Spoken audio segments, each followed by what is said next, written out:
ధన్యవాదాలు సంపత్ గారు. ఆ, ఆ, ఆ, ఆ.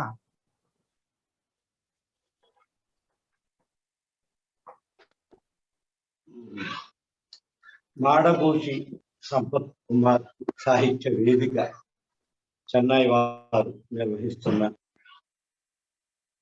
కేంద్ర సాహిత్య అకాడమీ పురస్కార గ్రహీతల కావ్య పరిచయాల పరంపరలో ఈరోజు మనం 2 అకాడమీ పురస్కార కావ్యాల గురించి మాట్లాడుకోబోతున్నాం. ఇంతకు ముందే నా ముందు మాట్లాడినటువంటి పెద్దలు ఆచార్య దామోదర్ నాయుడు గారు తెలుగు లెంక తుమ్మల సీతారామమూర్తి చౌదరి గారి కావ్యం గురించి వారి విశేషాలకి మనకు విశ్లేషణ చేశారు. వారికి నేను ధన్యవాదాలు, కృతజ్ఞతలు చెప్తూ నాకు ఇచ్చినటువంటి అంశం శివారెడ్డి గారి మోహన ఓ మోహన. ముఖ్యంగా ఈ కార్యక్రమ నిర్వాహకులు ఎవరైతే ఉన్నారో నా ఆత్మీయ మిత్రులు మాడభూషి సంపత్ కుమార్ గారికి, ఆ బృందానికి, ఈ కార్యక్రమం వెనక నిర్వహిస్తున్న బృందానికి నేను ముందు మన్నింపులు కోరాలనుకుంటున్నాను. ఎందుకంటే 1-2 సార్లు ఈ ప్రసంగం గురించి ప్రకటించాక కూడా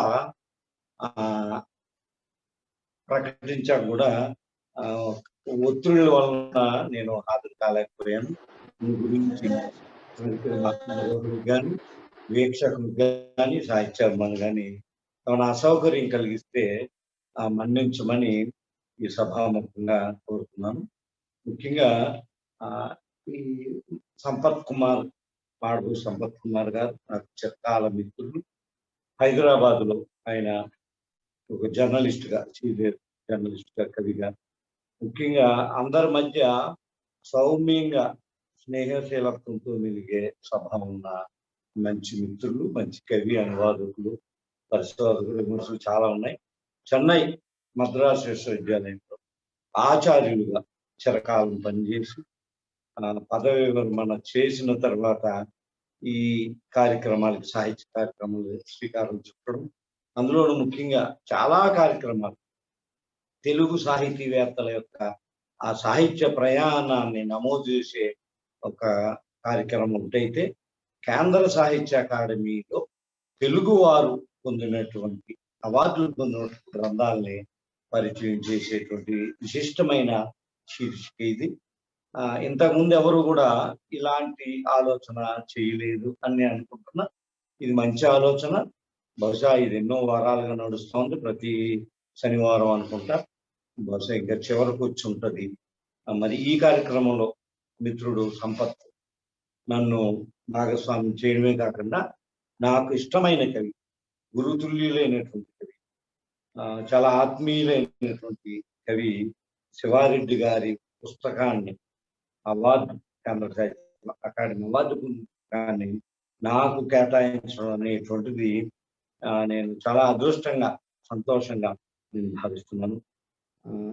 అది అలా ఉంచితే ఇప్పుడు శివారెడ్డి గారి గురించి, తెలుగు కవిత్వము శివారెడ్డి అని మనం మాట్లాడుకున్నప్పుడు అది అంత సులువుగా తేలేటువంటి వ్యవహారం కాదని సంపత్కి తెలుసు, నాకు తెలుసు, వీక్షకులైనటువంటి సాహిత్య మిత్రులు అమ్మాయి అందరూ కూడా. ఎందుకంటే ఆధునిక వచ్చిన కవిత్వ చరిత్రని రాసిన మనం ఇదిగో రేపు డిసెంబర్ 16న కుందుర్తి గారి శత జయంతి ప్రారంభోత్సవం మనం చేసుకుంటాం. శత జయంతి ప్రారంభం అవుతుంది ఆ రోజు. మనకి వచ్చిన కవిత పితామహుడుగా ఆ కుందుర్తిది. ఆ కుందుర్తి ప్రారంభించిన వచ్చిన కవితకి తెలుగులో దారులు వేసినటువంటి, లేకపోతే వచన కవిత ఉద్యమానికి దీపదారులైనటువంటి త్రయంలోనో, ద్వయంలోనో, చతుష్టయంలోనూ మరి శివారెడ్డి గారు చాలా ప్రముఖమైనటువంటి కవిగా మనకుంటారు. ఆధునిక వచన కవిత్వం యొక్క చరిత్రని, దాని గమనాన్ని, లేదా అందులో వచ్చినటువంటి మార్గాల్ని మనం చూసినట్లయితే ఒక 4-5 పేర్లు మనకి కనబడుతూ ఉంటాయి. కుందుర్తి గారు అంటే ప్రపంచ సాహిత్యంలో కాదు, భారతీయ సాహిత్యంలో కూడా ఒక ప్రక్రియ ఉద్యమంగా రావడం అనేటువంటిది చాలా అరుదైన విషయం. దృక్పథాలు ఉద్యమంగా వస్తాయి, సిద్ధాంతాలు ఉద్యమంగా వస్తాయి. కానీ ఒక లిటరరీ జానర్, ఒక సాహితీ ప్రక్రియని ఉద్యమంగా చేపట్టినటువంటి ఘనత ఖచ్చితంగా కుందుర్తి ఆంజనేయులు గారికి దక్కుతుంది. ఎందుకంటే శివారెడ్డి గారి తరం, వారి తర్వాత తరం, మాలాంటి తరం కూడా ఆ వచన కవిత్వంలో ఒక ఘంటాపదంగా నడవడానికి, ఆ వచన కవిత్వపు దారులు వేసిన వ్యక్తి మరి కుందుర్తి ఆంజనేయులు గారు. వచన కవిత్వం గురించి చెప్పినప్పుడు ఆయన స్మరించుకోవడం, పైగా ఈ ఏడాది కుందుర్తి శత జయంతి కూడా ప్రారంభం కానుంది కాబట్టి స్మరించుకోవడం అనుకుంటున్నాం. ఆ రకంగా చూసినప్పుడు తెలుగు వచన కవితా రంగంలో మనం ఆ దారులు ఏర్పరిచిన వాళ్ళ పేర్లు చెప్పుకున్నప్పుడు ఒక 4-5 పేర్లు మనకు కనబడతాయి. కుందుర్తి తర్వాత అంతకుముందు శ్రీశ్రీ గారు ప్రధానంగా గేయ ఫణితికి చెందినటువంటి కవి. మనం మహాప్రస్థానం పుస్తకాన్ని కనుక చూసినట్లయితే, దాని శీర్షికను కనుక చూసినట్లయితే, మహాప్రస్థానం మొదలైన గేయాలు అనేటువంటి ట్యాగ్, సబ్ టైటిల్, ఉపశీర్షిక అంటే మహాప్రస్థానం యొక్క ప్రక్రియ స్వరూపం ఏంటంటే గేయ స్వభావం అని. అందులో శ్రీశ్రీ 12 ముందుకు 12 తోసు ఏ కవితైనా అది గానయోగ్యమైనది, కోరస్ తో పాడదగినది, మనం గొంతెత్తి పాడుకోదగినది అయినప్పటికీ కూడా మహాప్రస్థానంలో శ్రీశ్రీ గారు వచన కవిత్వానికి బీజప్రాయమైనటువంటి రచనలు మనకి కనబడతాయి. మనకి సాయం సంధ్యలో నిరుద్యోగి ఒక్కడు గదిలో ఆత్మహత్య చేసుకున్నటువంటి ఆ కవిత ఏదైతుందో అందులో స్పష్టమైనటువంటి వచన కవిత్వానికి సంబంధించిన తొలినాటి స్పందనలు దాంట్లో మనం చూడవచ్చు. అలాగే ఆ కాలంలో పఠాభి కానీ, నారాయణ బాబు కానీ, పిఠాపురం యువరాజ కానీ, ఆ తర్వాత వచ్చిన ఆరోగ్యులు కానీ, వీళ్ళందరూ కూడా వచన కవిత్వానికి మార్గం సుగమం చేసేవారు. అయితే ఈ ఉద్యమ ఉధృతి తగ్గిన తర్వాత వచన కవిత్వంలో ఏమేమి మనం చూడవచ్చు, ఏ దారులను మనం చూడవచ్చు అని అనుకున్నప్పుడు మనకి దిగంబర కవులు 70 ప్రారంభంలోనే దిగంబర కవులు ఒక దారి వేసి వెళ్ళారు. సూర్యుడికి అడ్డుగా ఉన్న ఈ మబ్బు తునక పేరేమిటి అని నగ్నముని గారు ప్రశ్నించే సమయంలో శివారెడ్డి గారు ఇంకా యువ సాహితీవేత్తగా, వర్ధమాన కవిగా అప్పుడప్పుడే హైదరాబాద్లో ఖాళీ నిలుపుతుంటారు. అలాగే దిగంబరులు ఒక దారి అయితే, ఒక వేగుంట మోహన్ ప్రసాద్ గారు, ఒక ఇస్మాయిల్ గారు, ఒక అజంతా గారు, లేదా ఒక శివారెడ్డి గారు, వీళ్ళందరూ కూడా వచన కవిత్వానికి తమ దారుల్లో తమదైన భాష, తమదైన వ్యక్తీకరణ, తమదైన వస్తు విశ్లేషణతో వచన కవిత్వాన్ని సుసంపన్నం చేసినటువంటి వారు. వీళ్ళందరిలో చాలా విస్తృతంగా తాను బయలుదేరినది ఆదిగా శివారెడ్డి గారు ఈ 75 ఏళ్ల జీవన ప్రయాణంలో, లేదా 55 ఏళ్ల కవిత్వ ప్రయాణంలో ఆయన మడమ తిప్పలేదు, కలం మూయలేదు, ఇప్పుడు వెన్ని తిరిగి చూసుకోలేదు. అంత అనంతమైన కవితా యాత్ర గురుగారు శివారెడ్డి గారిని.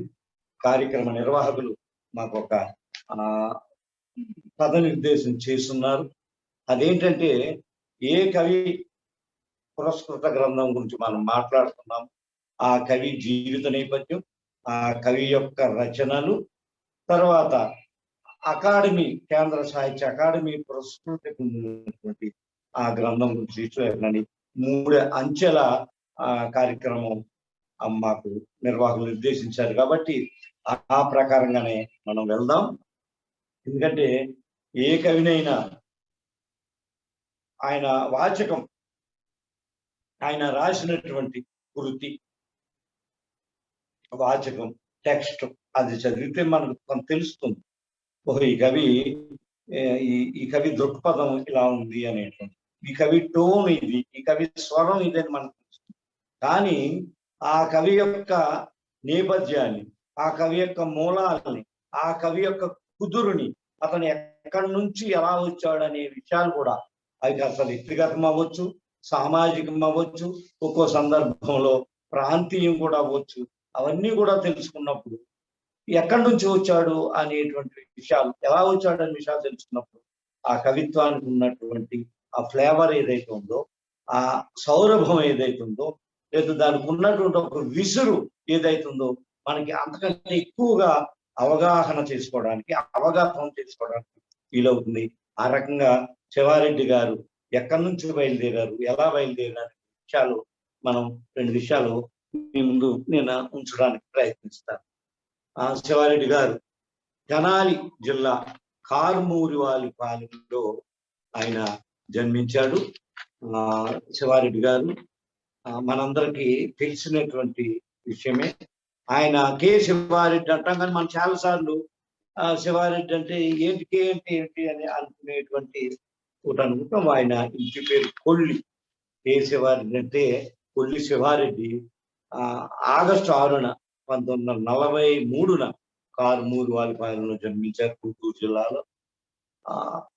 మధ్య తరగతి వ్యవసాయ ఆయన రాసుకున్నాడు చాలా సందర్భాల్లో. ఒక 3 ఎకరాలు 5 ఎకరాలు వ్యవసాయం ఉందంటే గట్టున ఉండి పని వాళ్ళతోనో పాలేర్లతోనో పని చేయించే వ్యవసాయం కాదది. అది చాలా పేద మధ్య తరగతి వ్యవసాయం. మా నాన్న ఆ పంట చేల్లో దిగి పని చేశాడు, మా నాయనతో నేను కూడా దిగి పని చేశాను అనేటువంటి ఒక మాట ఆయన స్వయంగా చెప్పుకున్నాడు. అలాగే ఆయన ముఖ్యంగా బాల్యంలో మనకి జరిగినటువంటి సంఘటనలు, కుటుంబంలో జీవితంలో జరిగిన సంఘటనలు మన జీవితాంతం మనల్ని అవి ప్రభావితం చూపెడతాయి. అలాగే శివారెడ్డి గారు తన బహుశా 5 ఏళ్ల ప్రాయంలో తన తల్లిని పోగొట్టుకున్నప్పుడు, తన తండ్రి, ఒక 3 ఏళ్ల తమ్ముడు, అంటే ఒక తల్లి లేని కుటుంబం ఎలా ఉంటుందో శివారెడ్డి గారికి 5 ఏళ్ళప్పుడు చనిపోయేది, కానీ నాకైతే 6 నెలల వయసులో మా అమ్మగారు. అది ఇక్కడ ఆ సందర్భం చెప్పడం అదేం కాదు, కానీ ఇట్లా చూసినప్పుడు ఆయన తండ్రి అన్ని సరళస్తున్నాయి. ఈయన పొలం పనులు వెళ్ళడం, పొలంలో తండ్రికి సాయం చేయడం చిన్న వయసులో కూడా, లేకపోతే ఇంట్లో వంట పని లాంటివి చేయడం, ఇంటి పని చేయడం, మళ్ళీ స్కూలుకు పోవడం అనేటువంటిది ఆయన అప్పటి నుంచే దీనికి అంతా ఒక శ్రామిక జీవన విధానాన్ని, అది తప్పనిసరి పరిస్థితుల్లో అనివార్యంలో ఆయనకు అలవాటు పడ్డప్పుడు దాన్ని ఆయన ఒక సవాలుగా చిన్నతనంలో, లేకపోతే ఎక్కడో కూచిపూడిలో ఉండేటువంటి స్కూల్లో 5 కిలోమీటర్లు ఉదయమే టిఫిన్ డబ్బా కట్టుకుని మళ్ళీ పనులన్నీ చక్కబెట్టి మళ్ళీ వెళ్ళొచ్చి మళ్ళీ ఇంటి పనులు చూడడం అనేటువంటిది ఉన్నప్పుడు ఓ చోట రాస్తాడు ఆయన, కొడుక్కి చదువుకోవాలనేటువంటి ఆసక్తి ఉన్న సందర్భంలో, తల్లి లేని సందర్భంలో, ఒరే నువ్వు స్కూల్కి వెళ్ళిపోతే ఇల్లు ఎలాగరా, పొలం ఎలాగరా, పనులు ఎలాగరా అని తండ్రి అన్నప్పటికి కూడా చదువు మీద ఆసక్తి గమనించి ఆయన ఆ కూచిపూడి 5 కిలోమీటర్లు పంపించి శివారెడ్డి గారిలో ఉండేటువంటి ఆ విద్య పట్ల, చదువు పట్ల, నేర్చుకోవాలనేటువంటి ఆసక్తి పట్ల ఆ తండ్రి చూపించినటువంటి ఒక మంచి అభిమాన విషయం ఉందో, అది ఈరోజు తెలుగు సమాజానికి, తెలుగు సాహిత్యానికి గొప్ప కవిని బహుకరించి. అంటే చదువుకోకపోతే కవులు కాదా అనేటువంటి విషయాన్ని పక్కన పెడితే, చదువు కూడా తోడైతే, ఎందుకంటే మన జానపదులు ఏమి ఇలాంటి సాహిత్యాన్ని లేకపోతే ఇలాంటి చదువును చదువుకోలేదు, అయినా గొప్ప కావ్యాలు రాశారు. వేమన ఏం చదువుకున్నాడో మనకు తెలియదు, అన్నయ్య దగ్గర ఏం చదువుకున్నారో మనకు తెలియదు, ఆయన గొప్ప సాహిత్యాన్ని అందించారు. బహుశా అది సాంప్రదాయమైన పారంపర్యంగా వచ్చే చదువు కావచ్చు. అలా ఉన్నప్పుడు ఇంట్లో ఉండేటువంటి వాతావరణం ఆయన్ని సాహిత్యం వైపు ప్రేరేపించింది. ముఖ్యంగా తన తండ్రి సోదరులైనటువంటి బాబాయిల్లో ఒక బాబాయ్ అద్భుతంగా హరిశ్చంద్ర పద్యాన్ని పాడడం, చిన్నవాడైన శివారెడ్డిని ఒళ్ళో కూర్చోబెట్టుకుని ఆ పద్యాలను ఆయన వినిపించడం, అలాగే తల్లి లేని 2 కొడుకుల్ని, శివారెడ్డి వాళ్ళ తమ్ముడిని చెరో పక్కా పడుకోబెట్టుకుని ఆ భజన కీర్తన లాంటివి ఆ పాడుతూ వినిపించడం, ఇవన్నీ కూడా శివారెడ్డి గారిలో ఒక కవిని, ఒక సృజనకారుని మేల్కొల్పాయి అని ఆయన రాసుకున్న సందర్భంలో ఒక చోట చెప్పాడు. ఆ గాన కళ ఏదైతే ఉందో, మా కుటుంబంలో వచ్చినటువంటి గాన కళ నన్ను తర్వాత కాలంలో కవిని చేసింది, గాయకుని చేసింది.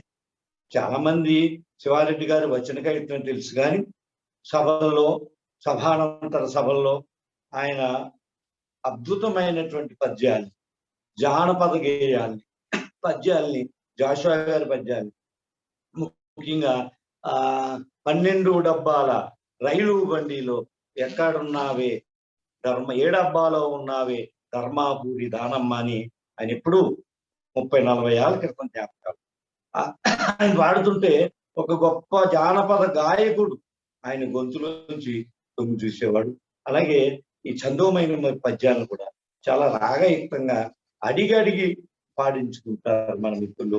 చాలా మందికి శివారెడ్డి గారిని సన్నిహితంగా వ్యక్తిగతంగా చూసిన వాళ్ళకి ఆ సంగతి తెలుసు.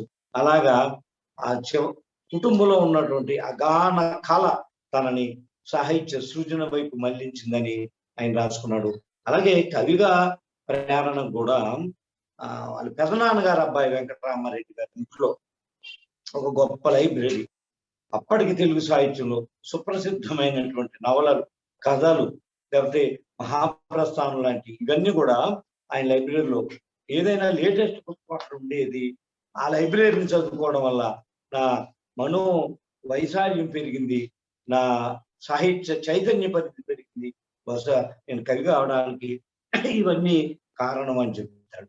అలాగే ఏదైనా మనకి హై స్కూల్ చదివేటప్పుడు పడినటువంటి పునాది ఏదైతే ఉందో అది మనకి జీవితాంతం బలం చేకూరుస్తుంది. మనం శ్రీశ్రీ గురించో కుందుర్తి గురించో ఇంకొకరి గురించి చెప్పినప్పుడు ఏం చెప్తాం, వేళ్ళు సాంప్రదాయంలో ఉన్న శిరస్సు ఆధునికంలో ఉంది అనేటువంటి మాట మనం చెప్తాం. ఈ వేళ్ళు సాంప్రదాయంలో ఉండడం అంటే ఏంటంటే ఒక సాంప్రదాయకమైనటువంటి తెలుగు భాష గురించి, ఛందస్సు గురించి, లేదా ప్రబంధాల గురించి ఏదైనా సరే మీరు ఏది చదవగలరో అది కనుక మీరు ఆ ప్రాథమిక స్థాయిని చదువుకుంటే అది మీకు జీవితాంతం తోడుంటుంది, మీ రచనలో తోడు. మనకు అనేక ఉదాహరణలు ఉన్నాయి. శ్రీశ్రీ గారిని ఒక ఇంటర్వ్యూలో అడిగారట, అయ్యా మీరు ఇంత గొప్ప కవిత్వం ఇలా రాశారు కదా, ఏమిటి దీని రహస్యం ఎక్కడ ఉందంటే ఆయన మన వసుచరిత్ర లాంటి కావ్యాలు, లేకపోతే మనుచరిత్ర లాంటి కావ్యాలు నేను చదువుకున్నాను, అందులో ఉన్న భాష ఈరోజు నాకు ఈ ఆధునిక అభివ్యక్తికి తోడ్పడింది అని చెప్పినప్పుడు దాని అర్థం ఏంటంటే ఆధునిక కవులు లేకపోతే అత్యాధునిక కవులు ఇప్పటి తరం వాళ్ళు తప్పనిసరిగా ప్రాచీన సాహిత్యాన్ని లేకపోతే భాషకు సంబంధించినటువంటి పూర్వపరాల్ని తెలుసుకోవాల్సిన అవసరం ఉంది. అవసరం లేదని ఎవరన్నా అనుకుంటే అది వారి ఇష్టం, మనం ఏం చేయలేం. కానీ ఒక శబ్దానికి సంబంధించి, ఒక పదానికి సంబంధించి ఏది అపశబ్దము అంటే వ్యాకరణయుక్తంగా రాయమని ఏం అవసరం. చలం గారు, ఉప్పల లక్ష్మణరావు గారు, వడ్డేర చండీదాస్ లాంటి వాళ్ళు ఆ వ్యాకరణ సంఖ్యలని చెప్పారు. శ్రీశ్రీ చెప్పుకున్నారు కదా, సర్ప పరిశ్వంగాల్ని ఇవన్నీ వదులుకున్నారు. ఆ రకంగా చూసినప్పుడు 7వ తరగతిలో జాస్తి శ్రీరామూర్తి గారు అనేటువంటి పద్యం, ఎందుకంటే ఈ కార్యక్రమం గురించి శివారెడ్డి గారి జీవితాన్ని, కవిత్వాన్ని నేను క్షుణ్ణంగా అధ్యయనం చేస్తున్నప్పుడు ఎన్నో కవిత్వ విషయంలో నేను పోలికలు చెప్పుకోలేను, కానీ జీవిత గమనంలో అనేక విషయాలు నేను చాలా ఆశ్చర్యపోయాను. చాలా యాదృచ్ఛికంగా ఒక తల్లి లేకపోవడం లాంటి, ఇంట్లో పనులు చేసుకోవడం లాంటి, లేదంటే పక్క ఊరికి వెళ్ళి చదువుకోవడం లాంటి. ఇదిగో ఇప్పుడు జాస్తి శ్రీరాములు మేస్తారు ఆ స్కూల్లో పద్యం ఆయన విడమని చెప్తే నేను చాలాసార్లు చెప్పుకున్నాను, మాకు కందర్ప వెంకటనరసింహ అంటే శివారెడ్డి గారికి నేను ఈ ఒక్కకి పోలిక కాదు, కానీ ఒక చదువుకున్నప్పుడు ఒక ఆశ్చర్యం, ఒక సంభ్రమం. అదే ఇట్లా కూడా ఉంటాయా చాలా మంది జీవితాల్లో, అంటే ఇతర రాష్ట్రాల్లో, ఇతర దేశాల్లో ఇతర కవులు ఎలా ఉన్నాయి జీవితాలు తెలియదు. మన పక్కన ఉన్నటువంటి కవి, మనకు గురుస్థాని ఆయన జీవితంలో కొన్ని పోలికలు చిన్న చిన్నవి కనబడితే అది నేను ఉదయం ఆయన ఫోన్ చేసి చెప్పా, గురుగారు సాయంత్రం మీ సాహిత్యం మీద ప్రసంగం, మీ జీవిత రేఖలు చదువుతుంటే నేను అది రిప్లికా, నన్ను నేను చూసుకున్నాను అందులో అనేక సంఘటనలు అని చెప్తే అవునా శిఖామణి అనేటువంటి మాట అన్నారు. అలాగా ఆయన జాస్తి శ్రీరాములు గారు పద్యం చెప్పే విధానం తెలుగు పట్ల ఆసక్తి వచ్చిందని చెప్పింది. బిఏలో దర్శనాచార్యులు కొండూరు వీరరాఘవాచార్య చాలా తెలుగులో గొప్ప కావ్యాలు రాసినటువంటి గొప్ప పద్య కవి ఆయన, వారు పాఠం చెప్పే విధానం. అలాగే తెనాలిలో త్రిపురనేని రామస్వామి గారి గ్రంథాలయంలో ఉండేటువంటి ప్రబంధాలన్నీ చరిత్ర, మనుషు చరిత్ర, ఏమైనా ప్రబంధాలన్నీ కూడా అధ్యయనం చేయడం, ఇవన్నీ కూడా. తర్వాత బిఏలో ఆయన డబుల్ లిటరేచర్ చదివాడు. చరిత్ర, ఇంగ్లీషు, తెలుగు కాంబినేషన్ తెనాల్లో చదివినప్పుడు బిఏలో రోజు బోర్డు మీద వెళ్ళి ఒక ఛందస్సులో పద్యం రాసి, వచన కవిత్వం కాదు, గేయం. ఆ తెలుగు మాస్టర్ వచ్చారు, ఆయన ఇక్కడ ఎత్తి తప్పింది, ఇక్కడ అత్తి తప్పింది అని ఆయన సరి చేసేలాగని చెప్తే అలాగా మాస్టర్ అని. ఇదంతా కూడా పద్య సాహిత్యానికి సంబంధించి, ప్రాచీన సాహిత్యానికి సంబంధించిన విషయం. ఈ శివారెడ్డి గారి ఆధునిక వచన కవి అయినటువంటి శివారెడ్డి గారి యొక్క పూర్వరంగం ఆయన ఆ పద్య సాహిత్యం, ఆ ఛందస్సులో వాటిల్లో మునిగి తేలడం చాలా సందర్భాల్లో చెప్తాడు. నేను శతకం రాశానయ్యా, కంద ఛందస్సులో అవేమి లేవని 1-2 పద్యాలు చెప్తా ఉంటాడు ఆయన అప్పుడప్పుడు. ఇది ఇలా ఉంటే ఆయనకి ఈ బిఏలో అక్కడి నుంచి కుటుంబం నుంచి వచ్చిన ఈ గొడవంతా ఏం చేసిందంటే ఆధునిక సాహిత్యం వైపు మళ్ళించి తెలుగులో ఎంఏ చేస్తే బాగుంటుంది, తెలుగు ఎంఏ చేస్తే మనం తెలుగులో పట్టు సాధించవచ్చు, తెలుగు భాష మీద ఆ సాహిత్యంలో మనం రాయొచ్చు అనేటువంటి దృక్పథంతో ఆయన ఉస్మానియా విశ్వవిద్యాలయంలో తెలుగు శాఖలో విద్యార్థిగా చేరడానికి ప్రయత్నించాడు. కానీ దురదృష్టమో అదృష్టమో తెలియదు, అప్పటికి అడ్మిషన్లు అయిపోయి క్లాసులు కూడా మొదలైపోయినాయి అనడంతో ఆయన ఆంధ్ర యూనివర్సిటీలో ఇంగ్లీష్ లిటరేచర్లో ఆయన అక్కడ ఇంగ్లీష్ ఎంఏ చేయడం జరిగింది. చివరికి 64-66 సంవత్సరాల్లో ఆయన ఇంగ్లీష్ ఎంఏ సెకండ్ క్లాస్తో పట్టా పుచ్చుకుని ఆయన హైదరాబాద్ ప్రయాణం. హైదరాబాద్ మనందరం ఏం చెప్తాం, హైదరాబాద్ మన బతుకు తెరుగు కోసం వచ్చాం, ఉద్యోగం కోసం వచ్చాం, లేదా వలస వచ్చాం. తెలంగాణ ఉద్యమంలో ప్రధానమైనది ఈ వలసవాదులు ఇక్కడి నుంచి వెళ్ళిపోవాలని కదా ఆ ఉద్యమంలో ఉండేటువంటి ప్రధానమైన. కానీ శివారెడ్డి పొట్ట చేత పట్టుకుని ఇక్కడ బతుకుదామని హైదరాబాద్ రా. ఆయన అనేక సందర్భాల్లో చెప్పారు, నేను కవిని అవుదామని హైదరాబాద్. ఏ కవి తెనాల్లో ఉంటే కవి అవ్వా, విశాఖపట్నం ఉంటే కవ్వా, హైదరాబాద్లో ఉంటే ఎందుకు కవుతావు అంటే ఆయనకి ఎందుకు చెప్తుంటారు. ఇక్కడ ఉండేటువంటి విషయాలు కానీ, ఇక్కడ ఉండేటువంటి అప్పటికి ఒక అభివృద్ధి చెందినట్టు విద్యాపరమైన విషయాలు, సాహిత్యపరమైన విషయాలు ఇక్కడ ఉంటే బాగుంటుంది. ఇది రాజధాని ఉమ్మడి అనే అంశం లేదు, ఆంధ్రప్రదేశ్ రాజధాని అప్పటి. ఆయన హైదరాబాద్ వచ్చే 64-65 ప్రాంతాలు అలాగా వచ్చినప్పుడు వచ్చాక కూడా ఆయనకి అనేక ప్రభుత్వ కళాశాలలో ఉద్యోగానికి వచ్చినాయి. కానీ ఆయన ఎక్కడా చేరకుండా విచిత్రంగా ఇందులో చేరాడు. ఏమిటది, మన వివేకవర్ధిని కాలేజీలో చేరాడు. ఆ యాజమాన్యం ఆయనకి రిటైర్ అయ్యేదాకా సహకరించింది. ఇవన్నీ కూడా ఉన్నాయి. ఈ హైదరాబాద్ వచ్చాక ఆయన యొక్క ప్రపంచం విస్తృతమైంది. దిగంబర కవులు అప్పటికి 2 సంపుటాలు తీసుకున్నారు మనం ఇందాక అనుకున్నట్టుగా. అంతకుముందే శ్రీ లాంటి వాళ్ళందరూ కృష్ణదాస్ చాలా ఈ గొడవ అంతా ఉన్నారు.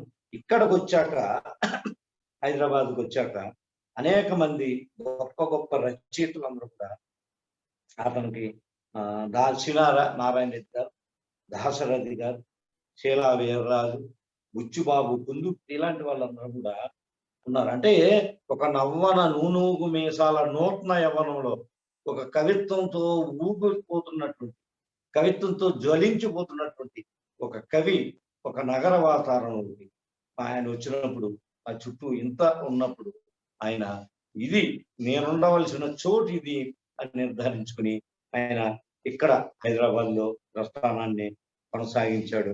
అదే సమయంలో విస్తృతమైనటువంటి అటు ప్రపంచ సాహిత్యాన్ని, భారతీయ సాహిత్యాన్ని, తెలుగులో వస్తున్నటువంటి ఆనాటికి తన సీనియర్ కవులు ఎవరైతే ఉన్నారో వాళ్ళందరి సాహిత్యాన్ని ఆయన చదివి అవగాహన చేసుకునే దశలో ఆయన కమ్యూనిస్టు మేనిఫెస్టో అని ఒక సందర్భంలో చెప్పాడు. నా జీవితాన్ని, సాహిత్యాన్ని మలుపు తిప్పింది కమ్యూనిస్టు మేనిఫెస్టో అని. మనకి తెలుసు, ఈ ప్రాథమికమైన అంశాలు తెలుసు. లోకంలో ఎన్ని సిద్ధాంతాలు ఇవన్నీ ఉన్నా అది ఎలా ఉండకూడదో చెప్పింది, కానీ లోకం మారాలని చెప్పింది కమ్యూనిస్ట్ మేనిఫెస్టో, లేకపోతే మార్క్సిజము అనేటువంటిది అనేటువంటిది అందరూ చాలా మంది చెప్పినటువంటి విషయం, అంగీకరించినటువంటి విషయం. అలాగా శివారెడ్డి గారు తన జీవితాన్ని, సాహిత్యాన్ని కమ్యూనిస్టు మేనిఫెస్టో పలుకుతుంది. ఇక్కడ నుంచి హైదరాబాద్, తెలంగాణ వచ్చినటువంటి శివారెడ్డి గారు అక్కడి నుంచి ఆయన జీవితంలో చాలా మార్పులు అన్నారు. ఎందుకంటే అప్పుడు జరుగుతున్నటువంటి తెలంగాణ పోరాటం 69 ఆ ప్రాంతంలో విద్యార్థి ఉద్యమాలు, విద్యార్థి సంఘాల ఉద్యమాలు, వీటన్నిటి మధ్య ఆయన తెలంగాణలో అనేక కాలేజీ, డిగ్రీ కాలేజీలు, జూనియర్ కాలేజీ, ఏ కాలేజీ అయితే ఆ కాలేజీకి వెళ్ళడం, ఆ విద్యార్థులను ఉద్దేశించి చెప్పడం, అందులో ఒక వక్తృత్వంలో ఆయన ఒక రాటుదేలినటువంటి తను సభల్లో ప్రసంగించడం వల్ల మనం చూస్తాము. అది ఆయన కవిత్వంలో, శివారెడ్డి కవిత్వ శైలి మనం ముందు ముందు చెప్తాం. కవిత్వ శైలి గురించి మాట్లాడినప్పుడు శివారెడ్డి గారి శైలి వక్తృత్వ శైలి, అంటే ఉపన్యాస శైలి, మాట్లాడుతున్నట్టుగా ఉంటుంది. ఎదురుగుండా కూర్చుని మాట్లాడుతున్నట్టు, పక్కన కూర్చుని భుజం మీద చెయ్యేసి మాట్లాడుతున్నట్టు, లేదా ఒక స్నేహితుడు మనతో మాట్లాడుతున్నట్టుగా. మనకి ఏదో ప్రాచీన సాహిత్యంలో ఉంటాయి. సాహిత్యం ఎన్ని రకాలంటే ఏదో ప్రభు సంహితం, కాంతా సంహితం, మిత్ర సంహితం చెప్తారు ప్రాచీన సంప్రదాయం. అలాగా ఇది మిత్ర సంహితంగా ఎవడో మిత్రుడు మనకు చెప్తున్నట్టుగా మనకి ఉంటుంది. అది ఎక్కడి నుంచి సంపాదించాడు శివారెడ్డి గారు అంటే నేను అనుకోవడం అది ఆయన ఈ వక్తృత్వ శైలిలో ఉంది. అయితే ఇదంతా వచ్చింది ఎక్కడి నుంచి వచ్చాడు శివారెడ్డి గారి మూలాలు ఎక్కడ ఉన్నాయి, ఆయన పాదాలు ఎక్కడ ఉన్నాయి అంటే ఆయన పాదాలు ప్రాచీన సాహిత్యం లేదు, మన సాంప్రదాయమైన సాహిత్యం. ఒక పద్యం రాయడం, శతకం రాశాడంటే అక్కడి నుంచి ఒక ట్రాన్స్ఫర్మేషన్ దశ.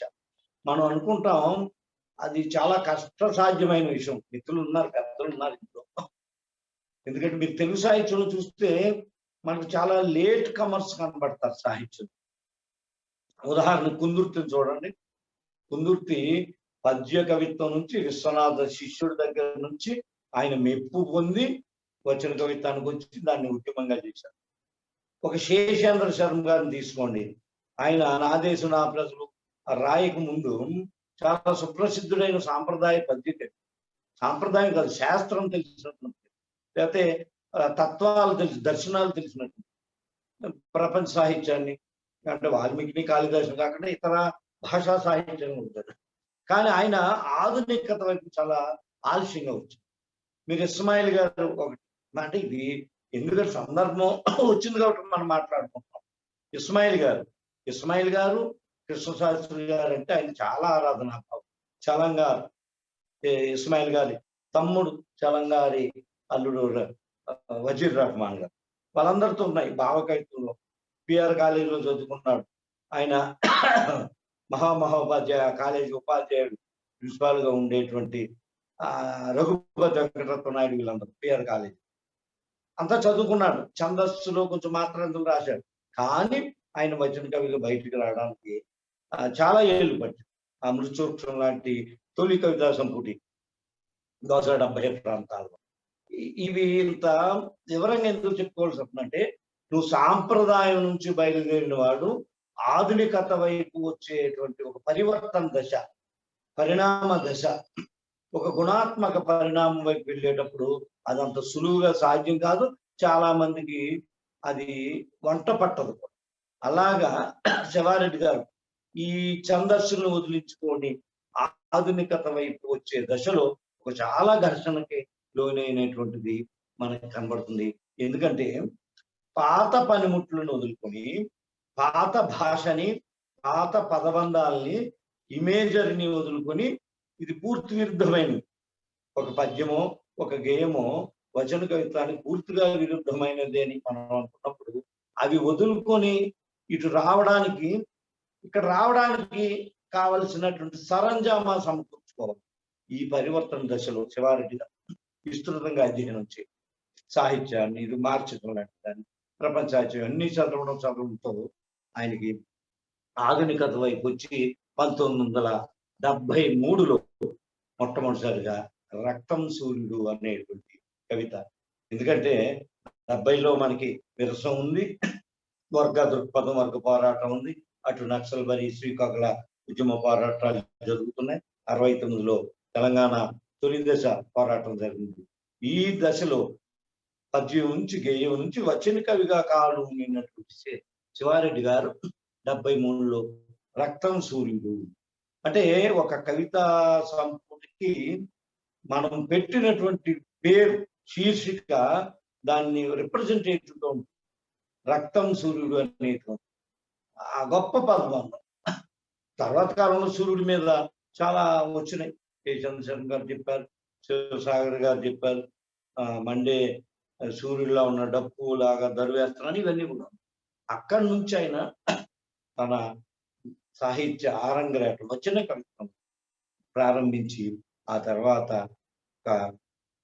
వామనుడు ముందు వచ్చినప్పుడు ఇది అంగుష్ట మాత్రుడుగా ఉండేటువంటి వామనుడు ఆ తర్వాత 3 అడుగుల నేల కావాలన్నప్పుడు ఒక విరాట్ స్వరూపాన్ని చూపించినట్టుగా శివారెడ్డి గారు చిన్నగా 73లో రక్తం సూర్యుడితో ప్రవేశించి ఇప్పుడు 15 సంపుటాల కవిగా ఎదిగి మరి తెలుగులో కవిత్వానికి ఎవరు చిరునామా, కవిత్వానికి ఎవరు అంటే శివారెడ్డి గారు అనేటువంటి ఒక దశకి ఆయన వెళ్ళడం కాదు, తెలుగు కవిత్వాన్ని తెలుగు సాహిత్యాన్ని ఆయన తీసుకెళ్లారు.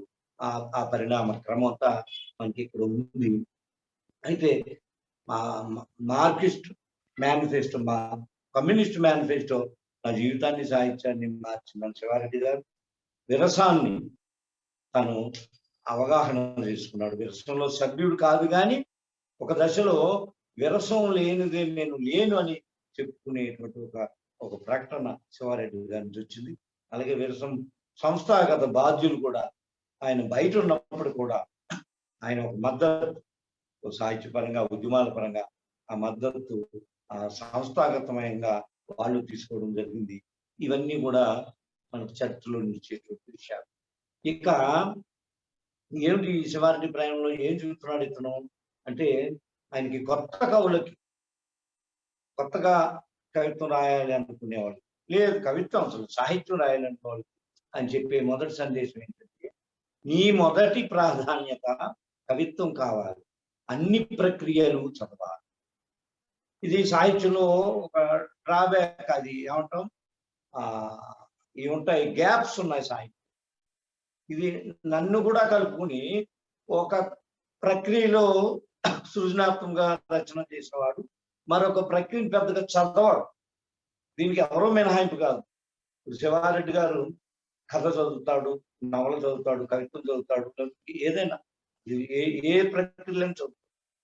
మీకు ఆశ్చర్యకొల్పే విషయం ఏంటంటే మా వాసిరెడ్డి నవీన్ ఆ కథా వార్షికలు వేసినప్పుడు దాదాపు 30 పైచిలకు వేశాడు. అది ఏ ఊర్లో జరిగినా, బెంగళూరులో జరిగినా, బరంపురంలో జరిగినా, చెన్నైలో జరిగినా, హైదరాబాద్ ఎక్కడ జరిగినా కానీ శివారెడ్డి గారు ఇంచుమించు 1-2 ఆటలు తప్పించి అన్నిటికీ ఆయన అధ్యక్షుడు ఆవిష్కర్తలు ఇంకోటో. నేను నవీన్ సరదాగా అంటా ఉంటా, ఏవయ్యా మా కవిని పట్టుకెళ్ళి నువ్వు కథలు ఆవిష్కరించుకుంటావు, ఇది నీ కథకుల్లో ఈ కథావార్షికలు ఆవిష్కరించే గొప్ప కథకులు లేదా కథా విమర్శలు ఎవరు లేరా? నేను ఆయన తీసుకెళ్తున్నావు, మీ కథకులు ఎవరన్నా వచ్చి మా కవిత్వాన్ని మరి ఆవిష్కరిస్తారా అని నేను సరదాగా అనేవాడిని. ఎందుకు రాదు నువ్వు పిలుస్తూనేవాడిని అవి. ఇది ఎందుకు చెప్తుందంటే శివారెడ్డి గారు అనేక ప్రక్రియలు సాధారణ చదవరు ఎవరు. ఒక మీకు నవల మీద ఉంటే మీరు ఏ నవల పక్క వచ్చి చదువుతారు, కథలు ఉంటే కథలు, కవిత్రులు విమర్శ అంటే చదవాలి పద్ధతిలో. కానీ శివారెడ్డి గారి యొక్క అధ్యయన విస్తృతి చాలా చాలా చాలా ఉంటుంది. ఆయనకి ప్రక్రియతో సంబంధం ఉంది. అది ఏమిటనేది అందులో ఏం చెప్పాడు, ఎలా చెప్పాడు. ఆ ద్వారకా సమావేశాల్లో ఒకసారి చెప్పినట్టు గుర్తున్నాడు బాగా. ఇదో యుద్ధం, అమెరికాకి ఇరాక్ ఎక్కడ యుద్ధం జరిగినప్పుడు దాని మీద సినిమాలకు సంబంధించిన నవల గురించి ఆ యుద్ధానంతర విభక్త స్థితిని ఒక నవలలోనూ సినిమాలోనూ చెప్పారయ్యా. ఎక్కడ యుద్ధం ప్రస్తావన ఉండదు, కానీ ఆ తరువాత జరిగినటువంటి విషాదకరమైన సన్నివేశాలు చాలా గొప్పగా చెప్పారని. ఇవే కదా అనేక సందర్భాలు తను చదివిన మంచి పుస్తకాన్ని పొద్దున్నే ద్వారకా మిత్రులకు, కరుణేశ్వర మిత్రులకు, లేకపోతే ఎక్కడ కూర్చుని అక్కడ చెప్పేటువంటి సంప్రదాయం. అలాగా అన్ని ప్రక్రియలు చదివిన గొప్ప శివారెడ్డి. తర్వాత మొదట ఇలాగా వచ్చినటువంటి శివారెడ్డిలో టర్నింగ్ పాయింట్ అంటే కవిత్వానికి రాజకీయ అంశ. మన వాళ్ళు శేషేంద్ర సార్ చెప్తాడు, సామాజిక స్పృహ అంటున్నారు. సామాజిక స్పృహ కావాల్సిన సాహిత్య స్పృహ అని శేషేంద్ర సందర్భంలో కలిశానని అని చెప్పి, వాల్గా గారు కూడా రాజకీయ కథలు అని పెట్టింది ఆవిడ కథా. రాజకీయ కథలు ఏంటి, మన పాలిటిక్స్ ఉంటాయి కదా, ఈ స్త్రీల గురించి కథలు కదా అంటే ఆమె చాలా చెప్పింది. అందులో స్త్రీ శరీరం చుట్టూ ఉండింది రాజకీయమే, అందు గురించి రాజకీయ కథలు. అందుకు చివరి చాలా సందర్భాలు చెప్తారు రాజకీయం వేరే ఉండదు, సాహిత్యం వేరే ఉండదు అనేటువంటి ఆ దృక్పథం చూసినప్పుడు హారమిత అయిన టర్నింగ్ పాయింట్. తర్వాత అజేయంలో చాలా చాలా గొప్ప పోయం. ఒకసారి ఆయన నక్సలైట్ మిత్రుల్ని కలుసుకోవడానికి అజ్ఞాతంలోకి వెళ్ళి ఒక గొప్ప పోయం రాశాడు. నేను 91లో నేను యూనివర్సిటీలో ఉద్యోగంలో చేరినప్పుడు అజేయం పద్యాన్ని మా ఎంఫిల్ మిత్రులు చదివి వినిపించా. అప్పట్లో ఇదిగో ఇది ఒక కవి ఇట్లా ఉందని. ఇలా చూసినప్పుడు బాహుబాహు చివరికి కవి అదే కానీ ఆయన ఒక కేవలం కవి మాత్రమే కాదు, ఆయన ముందు 100కి 150% గొప్ప మానవత్వం మూర్తి భరించారు. ఇస్మాయిల్ గారు కరుణ ముఖ్యం అంటాడు దాంట్లో ఒక ఇంటర్వ్యూ. అంటే ఈ కరుణలో బౌద్ధం ఏం చెప్పింది ఈ దేశంలో. అలాగా ఈ కవిత్వాన్ని అంతా తరిమి చూస్తే శివారెడ్డి గారి 15 సంవత్సరాల కవిత్వాన్ని తరిమి చూస్తే మనకు అందులో అనేక పార్శ్వాలు ఎట్లాగా ఇముడ్చుకున్నాడు ఈయన, ఎట్లా తనలో అబ్జర్వ్ చేస్తున్నాడు దాన్ని, ఎట్లా మనకి మళ్ళీ బయటకు ఇస్తున్నాడు. చాలా సందర్భాలు చెప్తారు. నువ్వు దేన్నైనా సరే ముందు లోపలికి తీసుకో, లోపలికి తీసుకుని దాన్ని నీదానిగా చేసుకో, నువ్వు జీర్ణించుకో, దాన్ని జీర్ణించుకుని మళ్ళీ ఈ లోకానికి, లోకం నుండి తీసుకున్నావు కదా ఈ లోకానికి పద్యంగాను కథగాను కవితగాను నాటకంగాను మళ్ళీ అది కళాకారుడి యొక్క ధర్మం చెప్తాడు. ఆ ధర్మాన్ని శివారెడ్డి తన జీవితకాలం ఇప్పటికి కూడా నిర్వర్తిస్తున్నటువంటి ఇది. తరువాత అనేక పార్శ్వాలు సంపాదకుడుగా కూడా అది శివారెడ్డి గారు వేకువ పత్రికకి సంపాదకుడిగా 3 సంవత్సరాలు చేసి అప్పుడు ఆయనకి అనుభవానికి వచ్చింది రాశాడు ఒక చోట, అమ్మో ఈ సంపాదకత్వం నాలోని కవిని, నాలోని సృజనకారుణ్ణి, నాలోని సున్నిత మానవుని మింగేస్తుంది, ఇది వదిలే అనుకుని అది వదిలేశాను. ఎందుకంటే నాకు గత 6 సంవత్సరాలుగా కవి సంధ్యని నడిపినటువంటి అనుభవం ఉంది. అది మా దేవదానరాజు గారు ఈ పత్రికా సంస్థ పెట్టినప్పుడు ఎప్పుడు అంటారు, మీరు ఈ పనులు చేయడానికి చాలా మంది ఉంటారు, కవిత్వం నువ్వు రాయాలి కదా, ఈ కవిత్వం మూడబడితే ఎలాగా అంటున్నప్పుడు నేనేం కాదులేంటే వస్తుందన్నాను. అదేదో నిలుపుకుంటా రాస్తా ఉన్నాను తృప్తిగా కాకపోయినా అంచేత చివరి గడిదు. పైగా గొప్ప అనువాదకు నవీన్ నడిపినటువంటి ప్రజా సాహిత్యలో ఆయన మరి సీరియల్ గా 21 దేశాల ఆఫ్రికన్ రచయిత కవుల యొక్క పరిచయాలు ఆ విశ్లేషణతో ఇవ్వడం అనేది ఒక అనువాదకుడిగా మనకు కనబడుతుంది. అలాగే విశ్వ కవితలో రంజని వాళ్ళు వేసినటువంటి విశ్వ కవితలు అనే అనువాదాలు ఉన్నాయి. ఇవన్నీ కూడా తర్వాత మనం ఏమంటే శివారెడ్డి గారు కవిత్వం రాయటానికి ఏమీ ఎక్కర్లేదు, ముఖ్యమైంది నువ్వు బతికి ఉండటం అని. ముందు నువ్వు జీవించి ఉండాలంటే మామూలు జీవనం అట్లా కాదు, ఒక మనిషిగా జీవించి ఉండాలి. నువ్వు మనిషిగా మిగిలితేనే కవిగా మిగులుతావు. అందుగురించి మనిషిగా నిలబెట్టుకోవడం కష్టమైన ఈ తరుణంలో కవిగా నిలబడటం కూడా, కవిగా జీవించడం కూడా చాలా కత్తి మీద సాము లాంటిది అని చెప్పారు. మనం అనేక రకాలైనటువంటి పీఠికలు రాశారు, అద్భుతమైన పీఠికలు. మన పాలపెట్ట గుడిపాటి గారు, పెన్నా శివరామకృష్ణ వీళ్ళు కలిపి శివారెడ్డి పీఠికలు.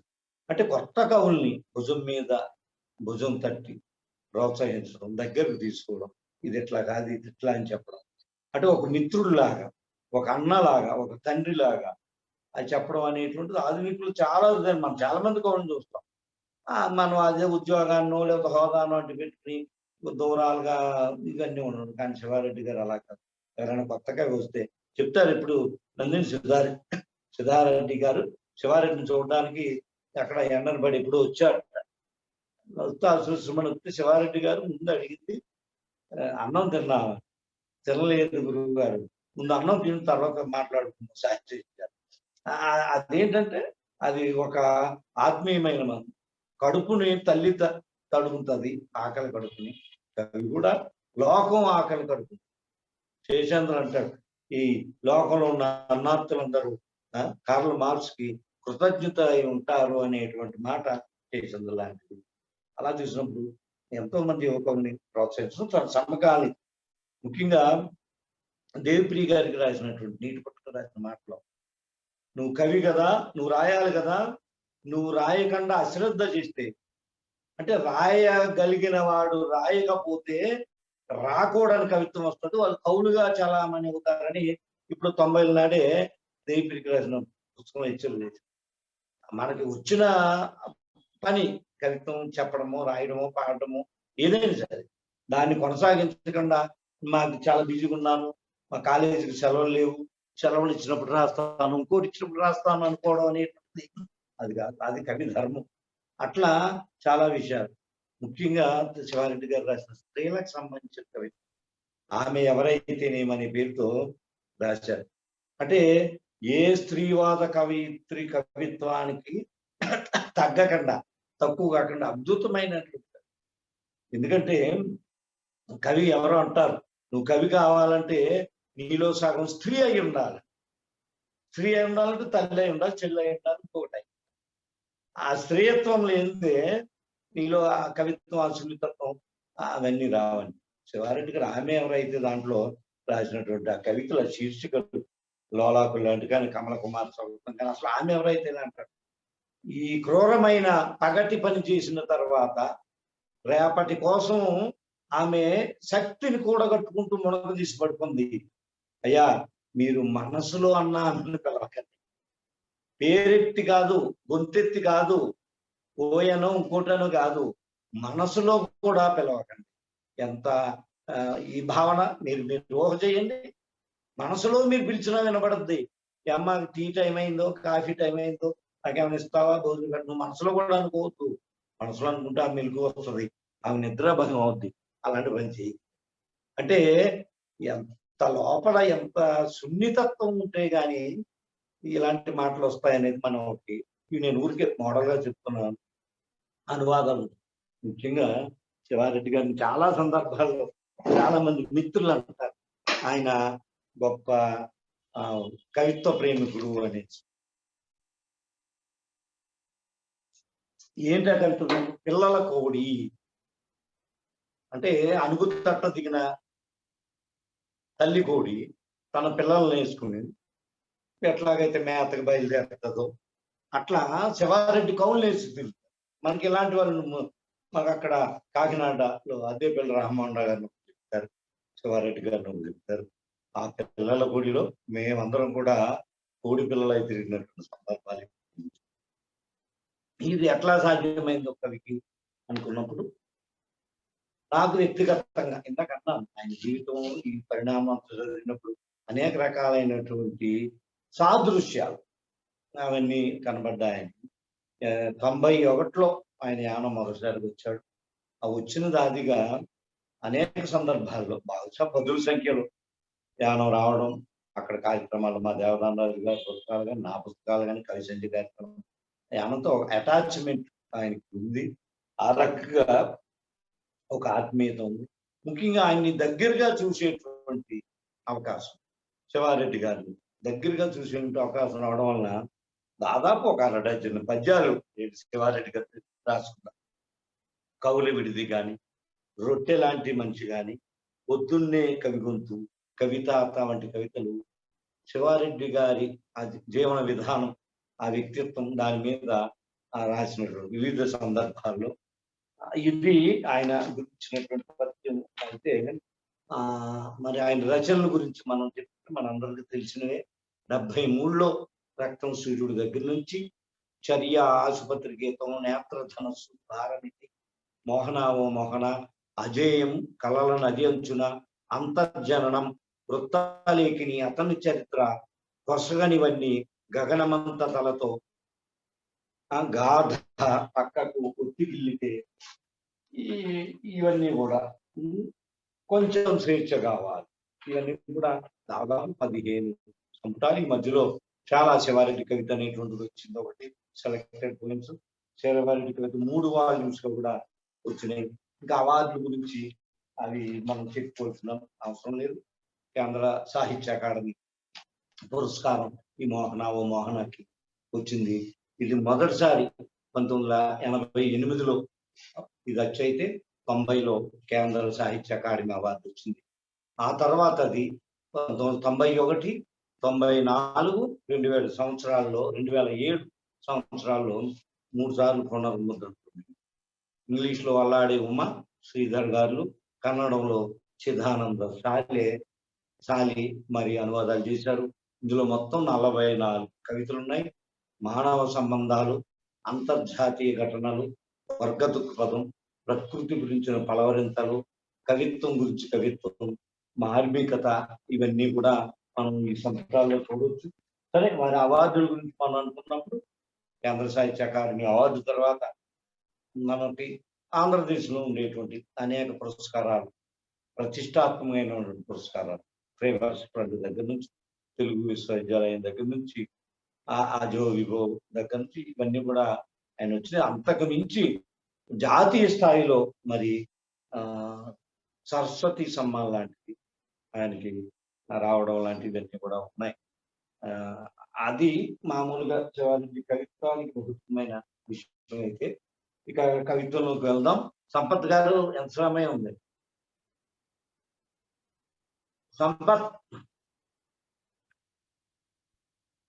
సంపత్ ఉన్నట్లేదు. ఇంకా ఈ మోహన అనేటువంటి, ఎందుకంటే ఆయన కవితా సంపుటి పేరు మనం చెప్తాం. రక్తం సూర్యుడు అంటే ఒక ఇమేజ్ వస్తుంది. చర్య అంటే ఒక భారమితి అని ఈ పేర్లు పెట్టడం సంపుటాలకి ఆయన చాలా మంది కవులకి తరువాత తరంలో ఆయన చాలా ఆదర్శం. ముఖ్యంగా గొప్ప స్నేహశీలి శివారెడ్డి గారు, సౌమ్యుడు. ఇవన్నీ పక్కన పెడితే మరి మోహన మనకి అవార్డు గ్రంథం కాబట్టి ఇందులో ఏముంది అని మనం అనుకున్నప్పుడు మనం అనుకున్న ఇందులో 40 కవితలు ఉన్నాయి. ఈ విషయాలన్నీ ఈ టైటిల్ పోయం మోహన అనేటువంటిది తన పని చేసే చోట ఒక సహోద్యోగి, ఒక లెక్చరర్, మోహన అనేటువంటి పేరు గల ఒక స్త్రీ తాను జీవితంలో ఎట్లాగా ఓడిపోయింది, ఎట్లాగా మోసగించబడింది, ఎట్లాగా పరాజితురాలయ్యింది అనే అంశాన్ని చెప్పండి. నేను 2-3 రోజుల క్రితమే ఏదో ఇందులో పంక్తులు నోటుకొచ్చి చెప్తే ఆయన స్వయంగా విషయాలు చెప్పారు. మా ఎంప్లాయీ, మా సహోద్యోగి రకరకాల కారణాల వల్ల ఆమె జీవితంలో ఉద్యోగి అయింది కూడా, ఆమె జీవితంలో ఒక పతనం అంచులకు వెళ్ళిపోవడం అనేటువంటి చెప్తారు. మోహన ఓ మోహన, నా కింద పక్కలానో, నావ కింద నీళ్ళలానో, కళ్ళ కింది నీడలానో, ఆకాశం కింద పక్షిలానో, పక్షి రెక్కల కింద గాలిలానో, ఆకుల సందుల్లో నర్తించే కిరణ పుంజంలోనో, ఎండాకాలం గాలి మండి పైకి లేచినప్పుడు నువ్వు కనబడతావు. వీధిలో ఎర్రటి సూర్యుడు రాయి నెత్తి మీద పడ్డప్పుడు నువ్వు వినబడతావు. అంటే ఒక స్త్రీ జీవితంలో జరిగినటువంటి విషాదకర సన్నివేశాన్ని మన ముందు ఉంచడానికి ఆయన ఒక నేపథ్యాన్ని మనకు ముందు ఉంచుతున్నాడు. ఆవిడ ఎప్పుడు వినబడుతుంది, ఎప్పుడు కనబడుతుంది అంటే, ఇదిగో నా కింద పక్కలాగానో, నావ కింద నీళ్ళలాగో, కళ్ళ కింద నీడలాగానో నువ్వు కనబడతావు అని చెప్తూ కవిత నడుస్తుంది. నడిచి ఒక గొప్ప మాట చెప్తాడు. ఎందుకు ఆమె అలాగైపోయింది, ఈ మోహన ఎందుకు పరాజిత అయింది, ఎందుకు పతనం అయింది, ఎందుకు మోసగించబడింది అంటే దాని కారణం చెప్తున్నాడు. దేహాన్ని ఇచ్చి జీవితాన్ని కొనుక్కున్నాం, కళ్యాణ మందిరం పక్కన తెంచుకోలేని నాగపాశాలు కంఠాన్ని తీసుకుంటాయి. మనసుకు పడ్డ ఈ వేడీలు ఎవ్వడు విప్పలేడు. చేదైన వేప చెట్టు చిగురించిన వసంత కాలంలా నువ్వు, అద్భుతంగా సంగీతించిన నిచ్చెనల వెదురు అనులా నువ్వు. ఒక మాటలో తేల్చేశాడు ఆయన. దేహాన్ని ఇచ్చి జీవితాన్ని కొనుక్కున్నావు అంటే ఆమె వివాహిత పిల్లలు ఉన్నారు, భర్త వదిలేశాడు. ఇంకా అక్కడి నుంచి మొదలైంది వ్యవస్థలో ఉండేటువంటి దుర్మార్గం, పురుష అహంకారం. ఆమెని ఒక వస్తువుగా కొనుక్కోవడానికి చూసినప్పుడు ఆమె విధి లేక అంత ముందు ఒకటి చెప్తాడు, చేతులెత్తి ఎవరికి నమస్కరించలేక దేహాన్నిచ్చి జీవితాన్ని కొనుక్కున్నాం. ఆమె ఏదో కామ వలనో, మదం వలనో, కోరికల వలనో దేహాన్ని జీవితాన్ని కొనుక్కోలేదు. ఒక ఆత్మగౌరవం. చేతులెత్తి ఎవరికి నమస్కరించలేక నువ్వు జీవితాన్ని కొనుక్కున్నావు అని చెప్తాడు ఆయన. ఏకాంతంగా కూర్చున్నప్పుడు కాంతిని చూచి గదిలోకి వచ్చి అద్దం మీద బల్లికి అరవబోతున్న సీతాకోక చిలుకను చూసినప్పుడు నువ్వు గుర్తొస్తావు. ఈ ఆడపిల్లను చూసినా, రాత్రికి పగటికి మధ్య కొట్టుకుంటున్న నల్లని తెర నాలో ఎల్లప్పుడూ కదులుతూనే. ఇంగ్లీష్ లో మనకి హాంటింగ్ అనేటువంటి పదం, వెంటాడడం, వేటాడడం అంటాం తెలుగు. ఏదైనా ఒక దృశ్యం, ఒక వ్యక్తి, ఒక సంఘటన లేదా ఒక మాట మనం ఉంటే మన జీవితాంతం వెంటాడుతుంది. ఇదిగో శివారెడ్డి గారిని ఈ మోహన అనేటువంటి తన పరాజిత స్త్రీ తను వెంటాడి నాలో ఒక అక్షరంగా నిలువు అనేటువంటి చెప్తుంది. ఇది స్త్రీలకు సంబంధం. ఎందుకంటే దానికి ఇక్కడ శివారెడ్డి గారి మొత్తం కవిత్వం అందులో ఇవి చెప్పే విషయం కాదు. ఇది కేవలం మోహన అనే కేంద్ర సాహిత్య అకాడమీ పురస్కారం పొందినటువంటి గ్రంథంలో ఉన్న కవితల్ని, వాటి విశేషాలను మాత్రమే మనం ఇక్కడ ముచ్చరించుకునే సందర్భం కాబట్టి మనం బయటికి వెళ్ళవలసిన లేదు. అలాగే ఇందాక మనం అనుకున్న మానవ వృద్ధాప్యం అని ఒక కవిత 86లో రాశాడు. 86లో రాస్తే ఎప్పుడు పుట్టిన శివారెడ్డికి 86కి ఎంత వయసు, 43లో పుట్టిన శివారెడ్డికి 86కి ఎంత వయసు ఉంటుంది? బహుశా 40 సంవత్సరాల్లో వృద్ధాప్యం మీద రాయవలసింది కవి అవసరం ఏమన్నా? ఇప్పుడు రాయించాడు 75 ఇంకెంతో ఉన్నాయి, 80 ఏళ్ళలో కవులు ఉన్నారు. అప్పుడు ఎందుకు రాశాడు? ఎవరన్నా చూసి రాశాడా ఏమిటనేది మనకు తెలియదు. కానీ దేని కూర్చున్న రాయ వృద్ధాప్యం మీద. వృద్ధాప్యం కుడితిలో ఏగ, వృద్ధాప్యం సంతానం సాలెగుట్లో పురుగు, వెచ్చదనం ఎటో ఎగిరిపోతే మంచుగడ్డ శరీరం కళ్ళ ముందు పొంగి పొర్లే కన్నీటి తెరలు. వృద్ధాప్యం మృతవృక్షం, కొడుకులు, కూతుళ్ళు, చుట్టాలు, పక్కాలు అందరూ నన్ను తెక్కూసిన ప్రవాహం. మరి ఎవరినైనా చూసి ఉండవచ్చు, ఎందుకంటే 45 వృద్ధాప్యం రావే సంస్కృతి మనం చూస్తాం కదా. కవి దార్శనికుడు కదా, చూసి రాయొచ్చు. అయితే మనకి తరువాత కాలంలో చెప్తాను, పోయిమంతా అయిపోయాక ఆ వృద్ధాప్యం యొక్క దైన్యస్థితి ఎంత చెప్తూ, పశువుల మూగతనం కన్నా, రాళ్ల మూగతనం కన్నా క్రూరాతి క్రూరమైన మనుషుల మూగతనం. ఇంట్లో ఎవరో ఉంటారు, మన పేరెంట్స్ ఉంటారు, తల్లిదండ్రులు ఉంటారు, తాతాప ఉంటారు. వాళ్ళు పిలిచినప్పుడు పలకపోవడం, మనం అటెండ్ చెయ్యకపోవడం, లేకపోతే వాళ్ళు నీళ్ళు అడిగితేనో ఇంకోటి అడిగితేనో మనం నిర్లక్ష్యంతో దాన్ని నెరవేర్చకపోవడం అనేటువంటిది ఏముందో దాని గురించి చెప్తున్నాడు. అది ఎలాంటిదంటే, పశువుల మోగతనం కన్నా, రాళ్ల మోగతనం కన్నా క్రూరాతి క్రూరమైన మనుషుల మోగతనం. పశువు మోగత తెలియదు, దానికి అనారోగ్యం చేసినా, ఆకలేసిన తెలియదు.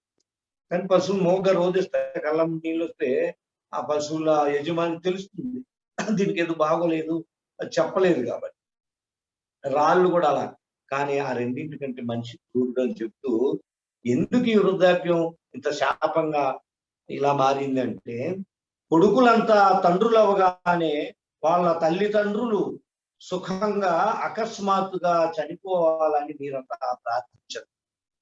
సంతానాలు నేరాలవుతున్నాయి, సంబంధాలు నేరాలవుతున్నాయి, వృద్ధాప్యం నేరం అవుతుంది, జీవించడం నేరం అవుతుంది. గోడ పక్కన విసిరేసిన పనికి రాని తుప్పు పట్టిన చిల్లులు పడ్డ అతడబ్బాయి వృద్ధాప్యం. ఇంకా ఎక్స్ట్రీమ్కి వెళ్ళిపోయాడు. దానికి వ్యాఖ్యానం అవసరం. అంటే జీవితంలో ఎవరైనా వృద్ధాప్యాన్ని అనుభవించేది. కానీ 40-45 ఏళ్ళ ప్రౌఢ వయసులో శివారెడ్డి గారు వృద్ధాప్యం మీద ఎందుకు రాసి ముందే ఊహించి రాశాడా, ఎవరైనా చూసి రాశాడా? మన వృద్ధాప్యం మీద ఇటీవల చాలా చర్చ జరిగింది, కావ్యాలు మనకు అన్ని వచ్చినాయి. ముఖ్యంగా మా మిత్రులు దేవదాన రాజు గారు 4వ పాదం అనేటువంటి ఒక దీర్ఘకావ్యం రాయడం, అది మలయాళం లాంటి ఇతర భాషలోకి వెళ్ళాలి, స్వామి గారు దేవుడు ఇతర భాషలోకి వెళ్ళాంటిది. గోపి గారి వృద్ధోపనిషత్ అనేటువంటిది, ఇవన్నీ కూడా ఉన్నాయి. ఈ జీవితానికి ఒక అంతిమ దశలో మాట్లాడుకోవాల్సిన విషయాలు ఎందుకు నడి వయసులోనే వచ్చాయి అనేటువంటి దానికి ఏవో కారణాలు ముందు ఉంటాయి. ఒకటి ఊహించడమా, ఎవరినన్నా చూడడమా అనేటువంటివి, ఇలాగా ఒక విచిత్రమైనటువంటి ఇది ఉంది. తర్వాత ఒక మనం అనుకున్నాం ఇందాక, ఈ మోహనాలో ఏముందంటే ఒక అంతర్జాతీయ దృక్పథం.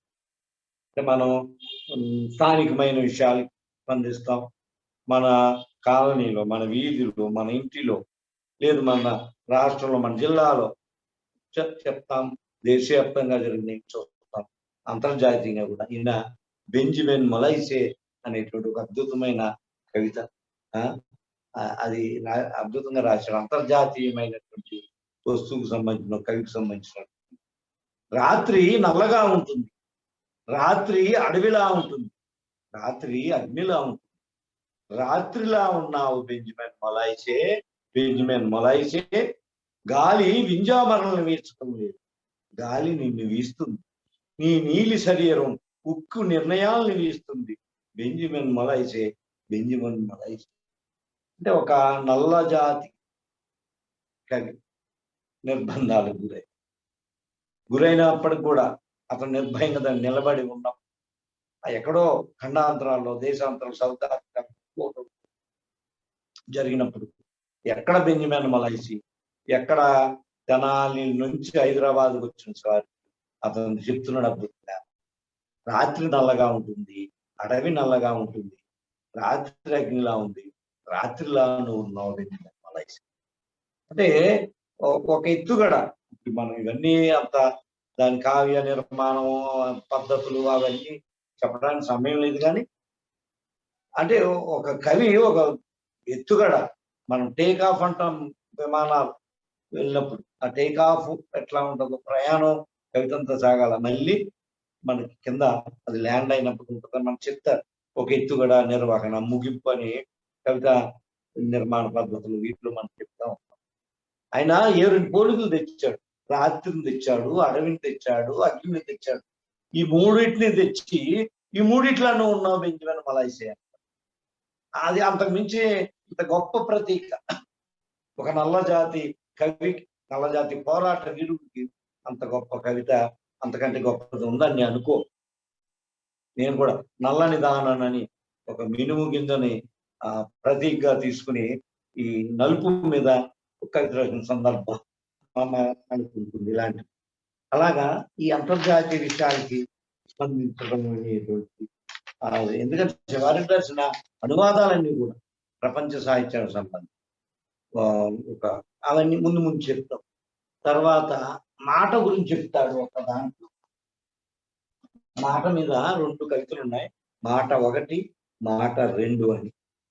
మా ముందుకి ఆయన సాధారణంగా ముందు మాటలు రాసినప్పుడు సుప్రసిద్ధ ప్రపంచ సాహితీవేత్తల కవుల యొక్క కొటేషన్స్ అది ఒకటి ఇచ్చి అక్కడి నుంచి ఆయన మొదలు పెట్టడం. ఆయనకు ఒక రచన శైలి, ఆయనకు అలవాటు, అలా అక్కడి నుంచి ఎత్తుకురావడం అనేటువంటిది. ఈ మాట 2 అనే దాంట్లో కూడా ది వర్డ్ ఈజ్ అబ్యూజ్ అని డాడా అన్నాడని ఆ పదం ఇంగ్లీష్ లో రాసి, ది వర్డ్ ఈజ్ అబ్యూజ్. మనకు తెలిసి అబ్యూజ్ అంటే అశ్లీలమైన భూతత్వం. అట్లా మాట 2 అనే దాంట్లో రాశారు. అర్థాలు వెతుక్కుంటున్నాను, మాటకి మూలార్థం వెతుక్కుంటున్నాను, ఈ రద్దీలో తప్పిపోయిన మాటకి, భంగపడిన మాటకి, మానభంగం చేయబడిన మాటకి సత్యార్థం వెతుక్కుంటున్నాను. వ్యాపార ప్రచార పనస తొనల్లో మాట, వ్యాపార రాజకీయ రాగాల్లో మాట, ఆత్మవంచన పరవంచన మధ్య తరగతి శిల్పంలో మాట, సాహితీ తార్పుడుగా పెదవి కీనీడల్లో మాట, మాటకి అంతరార్థం వెతుక్కుంటున్నాను. అంటే మాటకు ఒక అర్థం ఉంటుంది కదా, కానీ మాట తన అర్థాన్ని కోల్పోయి ఇప్పుడు చెప్పినటువంటి సాహితీ తార్పుడుగా ఇంకోటి అనండి, వాళ్ళ మధ్యబందీ ఉంది. ఇప్పుడు మాటకు అర్థం వెతుక్కుంటున్నాను, మాటకి అంతరార్థాన్ని వెతుక్కుంటున్నాను, మాటకి మూలాన్ని వెతుక్కుంటున్నాను అని శివారెడ్డి గారు ఆ మాటలు. ఎందుకంటే మనం ఈ మోహనాన్ని ఆమూలాగ్రంగా సమీక్షించుకోవడానికి, విశ్లేషించుకోవడానికి ఇది వేదిక కాదు. కానీ మన అందులో ఉండేటువంటి మంచి విషయాలు నాకు తోచినవి మీ ముందుంచడానికి ప్రయత్నిస్తున్నాను. అలాగే మరొక కవిత శీర్షిక 2 గంటల రాత్రి. 2 గంటల రాత్రి అంటే ఒక కవి జీవన విధానం, ఒక కవి జీవన శైలి, ఇవన్నీ కూడా తన రచనల్లో, తన రచనా విధానంలో, తన వస్తువులు చెప్పే విధానం కూడా ఎక్కడో చోట ప్రతిఫలిస్తాయి. నేను చాలా అంశాలను గమనించాను. ఇందులో కాదు, వేరే సంపుటాల్లో. కానీ ఇది అయిపోయాక సమయం ఉంటే దాన్ని కూడా మరి 2 గంటల రాత్రి. 2 గంటల రాత్రి ఎవడు మేల్కొంటాడు?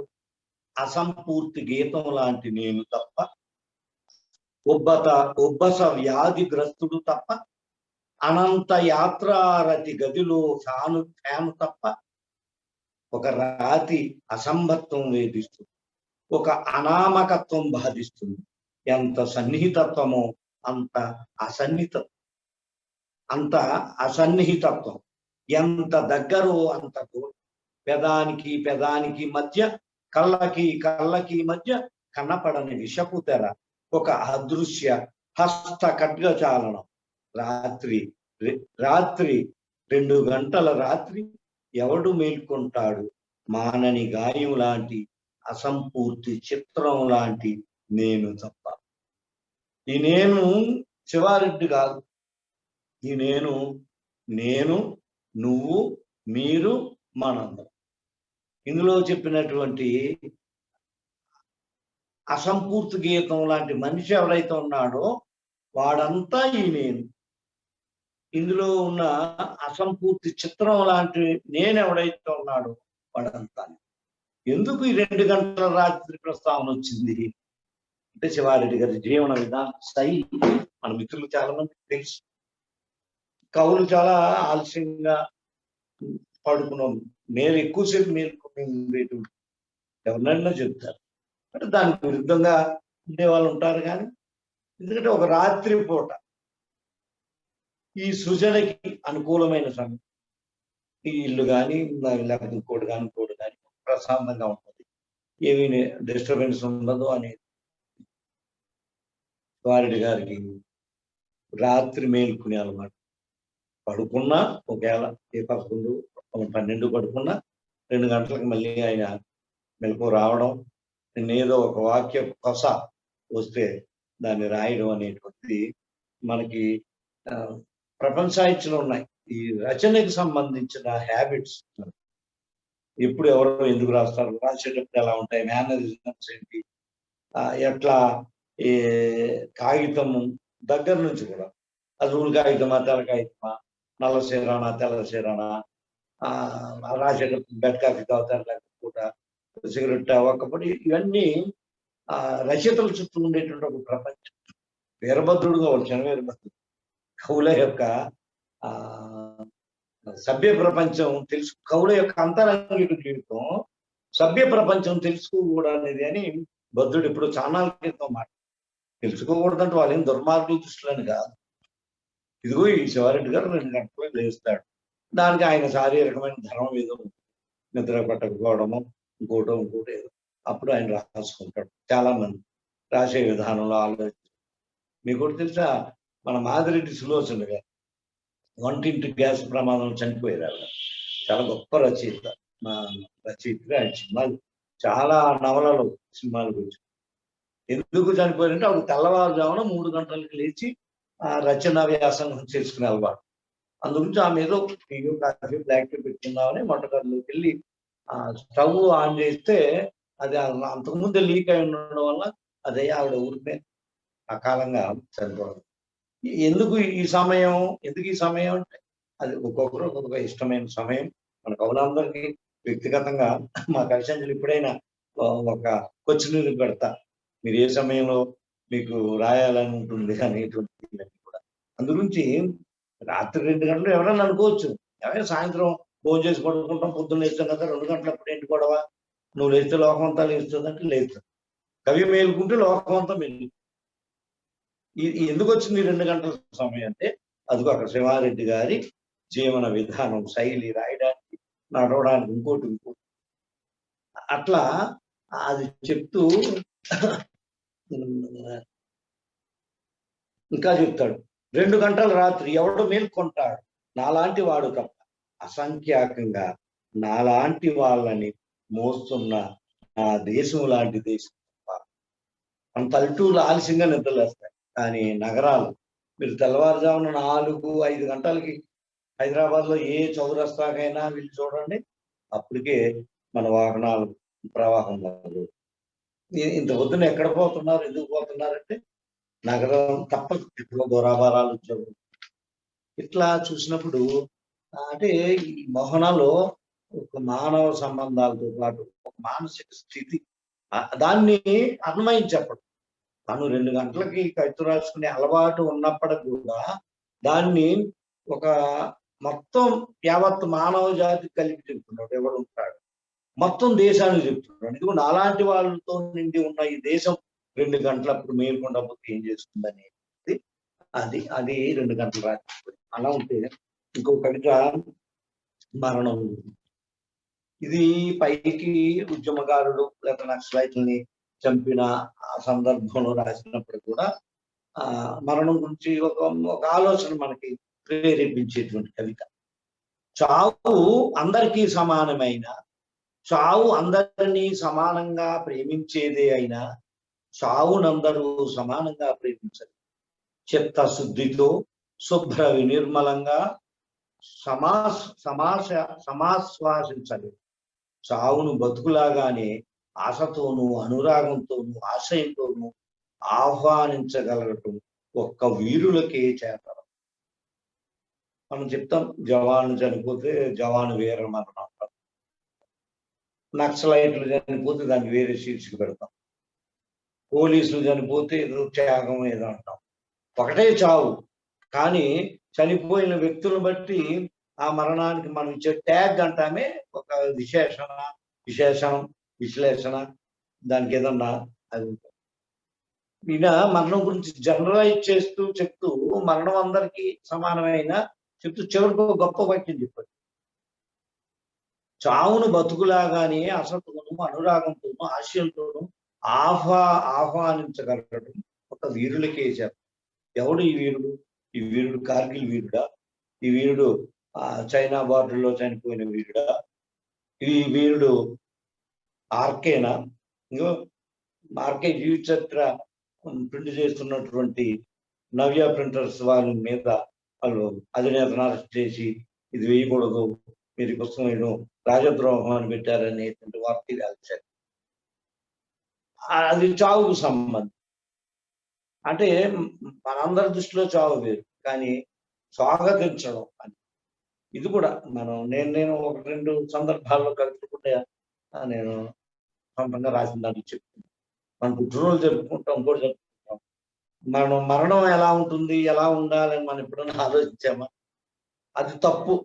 మరణం గురించి ఆలోచించకూడదు, చెడ్డ, అది ఏం కాదు. మనం చేయాలి, పుట్టినాకు రాలిపోక తప్ప మన సంస్కృతం జాతస్య మరణం ధ్రువోయి అని మన వాళ్ళు చెప్పారు. అంటే సామాన్య మరణానికి, వీరుడు మరణానికి ఎలాంటి వ్యత్యాసం ఉంటుంది? మనం మరణాన్ని చూసి భయపడతాం. నారాయణ రెడ్డి గారు ఇది అద్భుతమైన కవితలో చెప్తాడు, మరణం నన్ను వెతుక్కుంటా వస్తే ఇంకేదో రమ్మని ఆహ్వానిస్తాను అనేటువంటిది ఒక అద్భుతమైన ఆయన దాంట్లో గజల్లో నారాయణ రెడ్డి గారు, శ్రీనారాయణ రెడ్డి గారు చెప్తారు.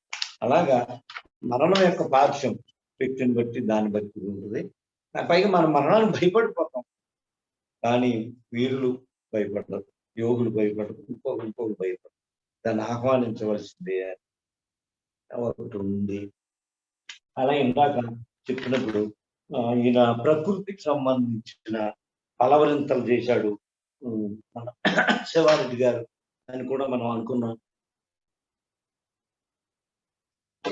ఏంటి ఆ పలవరింతలు అన్నప్పుడు, శివారెడ్డి గారు గ్రామీణ కవి, ఆయన చూసిన వాళ్ళు విన్న వాళ్ళు మాట్లాడే ఉపన్యాసాల్లో ఏదైనా మాట్లాడుతూ వెనకమాల. ఇప్పుడు సర్వే జనా సుఖినో భవంతు అన్నప్పుడు ఎక్కడో సభలో ఎవరో ఒక ప్రవచనం చేస్తుంటే అందులో ఉన్న రెవెన్యూ ఉద్యోగులు లేచి ఏమండి సర్వే డిపార్ట్మెంట్ వాళ్ళని చెప్పమన్నారు, చెప్పడమన్నారు, మరి మేము రెవెన్యూ వాళ్ళం, మా సంగతి ఏంటి?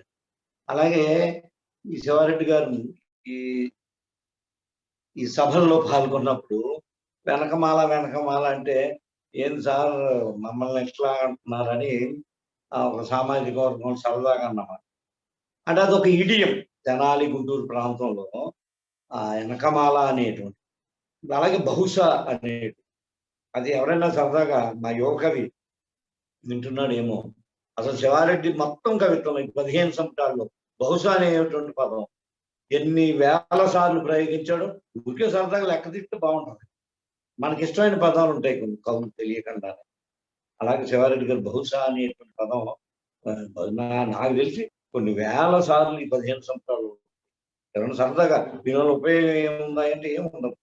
మనం పుట్టినటువంటి ప్రాంతం, మనం భౌగోళికంగా పెరిగి వచ్చిన ప్రాంతంలో ఉండేటువంటి భాష పట్ల, సంస్కృతి పట్ల అది మనలో జీర్ణించిపోయింది. ఇప్పుడు చాలా మంది ఈ హైదరాబాద్ లో ఉద్యోగాన్ని దానికి వచ్చిన వాళ్ళు ఇక్కడే తెలంగాణ భాషనే నేర్చుకునే అవసరం. డాక్టర్ గారు ఆ భాషలో మాట్లాడతారు, ఒక లాయర్ అందులో మాట్లాడతారు, ఒక వ్యాపారవేత్త మాట్లాడతాడు, లేదా ఇప్పుడు ఉండేటువంటి ఇవన్నీ. కానీ శివారెడ్డి లాంటి సీనియర్ కవికి అది వంట పట్ల ఆ తరం వాళ్ళు లేదా మా తరం వాళ్ళు. ఇప్పుడు మా శివారెడ్డి గారి అబ్బాయి శంభు ఇక్కడ పుట్టి పెరిగాడు కాబట్టి ఇక్కడ భాష మాట్లాడాలి, అది సహజం, మాట్లాడాలి కూడా. మా పిల్లలు కూడా అంతే, నాకు వంట పట్టలేదు. ఇప్పుడు మా వసీరా అనేవాడు ఇప్పుడు హైదరాబాద్ వచ్చిన తొలి రోజుల్లో చాలా సంవత్సరాల తర్వాత, అన్న ఇక్కడికి వచ్చావు కానీ నువ్వు ఆ గోదావరి జిల్లాల భాష నువ్వేం మర్చిపోలేదు.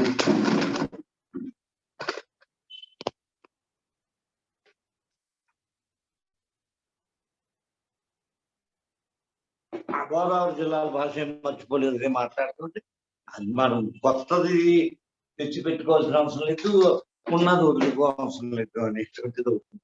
అలాగే శివారెడ్డి గారి ఆ భాష విషయంలో కూడా అది.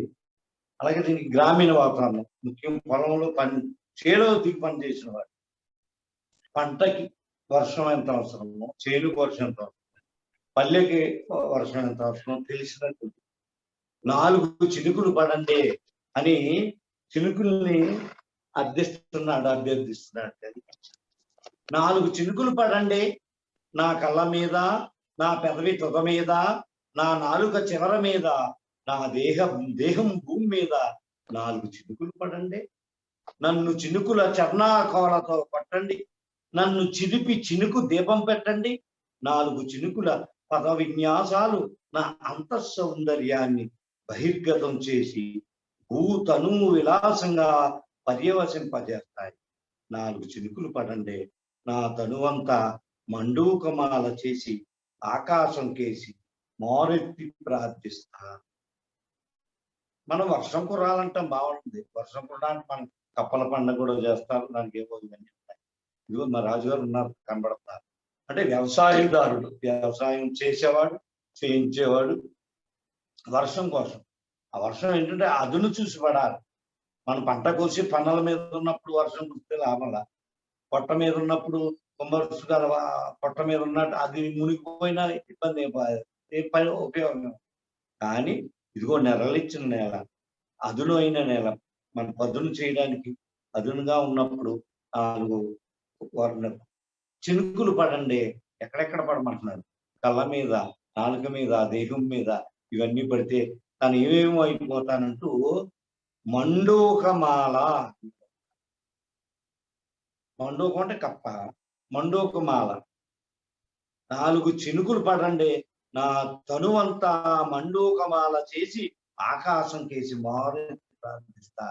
అది ఒక సేద్యకాడు మాత్రమే, ఒక వ్యవసాయదారుడు మాత్రమే, ఒక వ్యవసాయ కూలి మాత్రమే చెప్తాం. మండూకమాల అని పదం అంటాం మనం. కప్పల పెళ్లి మనం చేస్తాం, మీరు వర్షాలు కురవాలి. తనువంతా ఒక కప్పల దండ చేసుకుని, కప్పల దండ మెల్ల వేసుకోవటం అంట్లా కప్పల్ని దండగా గుచ్చి నా మెడలో వేసుకుంటానంట్లా. తనువంతా మండూకమాల చేసి నా శరీరాన్ని ఒక కప్పల దండలా చేసి ఆకాశం కేసి మారెత్తి ప్రార్థిస్తాను. 4 చినుకులు పడండి. నిజానికి మేఘ సందేశం ఖాయం ఉన్నాం. దానికి మనసు అది ఉందని నేను తనిఖీల భరణ జరిగినప్పుడు చెప్పాడు. ఏ మేఘాన్ని పంపుతున్నాడు, మేఘం మాట్లాడుతుందా, చెప్తుందా, అంత బుద్ధి లేదా, అంత జ్ఞానం లేదా అంటే అతను మోహితుడే ఉన్నాడు. ప్రియురాలికి వర్తమానం పంపాగా చెప్తున్నాడు. అలాగా ఇక్కడ కూడా అతను తనువంతా మండూకమాల చేసి నేను ప్రార్థిస్తాను అంటున్నాడు. అదే అసలు ఈ మాటలు ఒక మేఘం ఉంటేనో 4 దుక్కులు కురిసి వెళ్ళండి అని మనం అందరం చాలా మంది కవితల్లో మనం రాసుకుంటాం. ఆ నేపథ్యం ఉన్న వాళ్ళు గ్రామీణ. నిజానికి ఈ మాటలు గనక ఒక మేఘుడు వింటే, ఒక మేఘదూత వింటే 4 చినుకులు పడండి అనే మాట 4 అడుగులు ముందుకెళ్ళిపోయిన మేఘం వెనక్కి వచ్చి 4 దుక్కులు వర్షం కురిసి వెళ్తుంది. కవిత్వానికి ఆ శక్తి ఉంది. శివారెడ్డి గారి కవిత్వానికి ఆ శక్తి మరీ ఎక్కువ ఉందని ఇలాంటి కవితలు రుజువు చేస్తున్నాయి. ఇంకా చివరిలో మాట అంటున్నాడు, 4 చినుకులు పడండి నా వేళ్ల మీద, నా వాళ్ళ మీద, వాళ్ళ జీవిత అంతఃకరణల మీద. అది ఏమంటున్నాడు మళ్ళీ? వేళ్ల మీద పడమంటున్నాడు. నా వాళ్ళ మీద, ఎవరైతే ఈ వ్యవసాయ కుటుంబం ఉందో వాళ్ళందరి మీద పడమంటున్నాడు. వాళ్ళ జీవిత అంతఃకరణాల మీద, మన జీవిత అంతఃకరణం మీద వర్షం పడితే అందులో ఏదైనా మాలిన్యాలు ఉంటే ఆ మాలిన్యాలు కరిగిపోయి శుభ్ర స్ఫటికంలాగా మనందరం ఉంటాము అనేటువంటి గొప్ప విషయం చెప్తున్నాడు. ఇలాగా అంటే ఇందులో చాలా పుస్తక వైవిధ్యం ఉంది. ఇంకో కవిత నేను ఎక్కువ తీసుకోలేదు, ఒక 8 10 ఉన్నాయి, చివరికి వచ్చేసాం. బహుశా కవి అంటేనే చేశాను.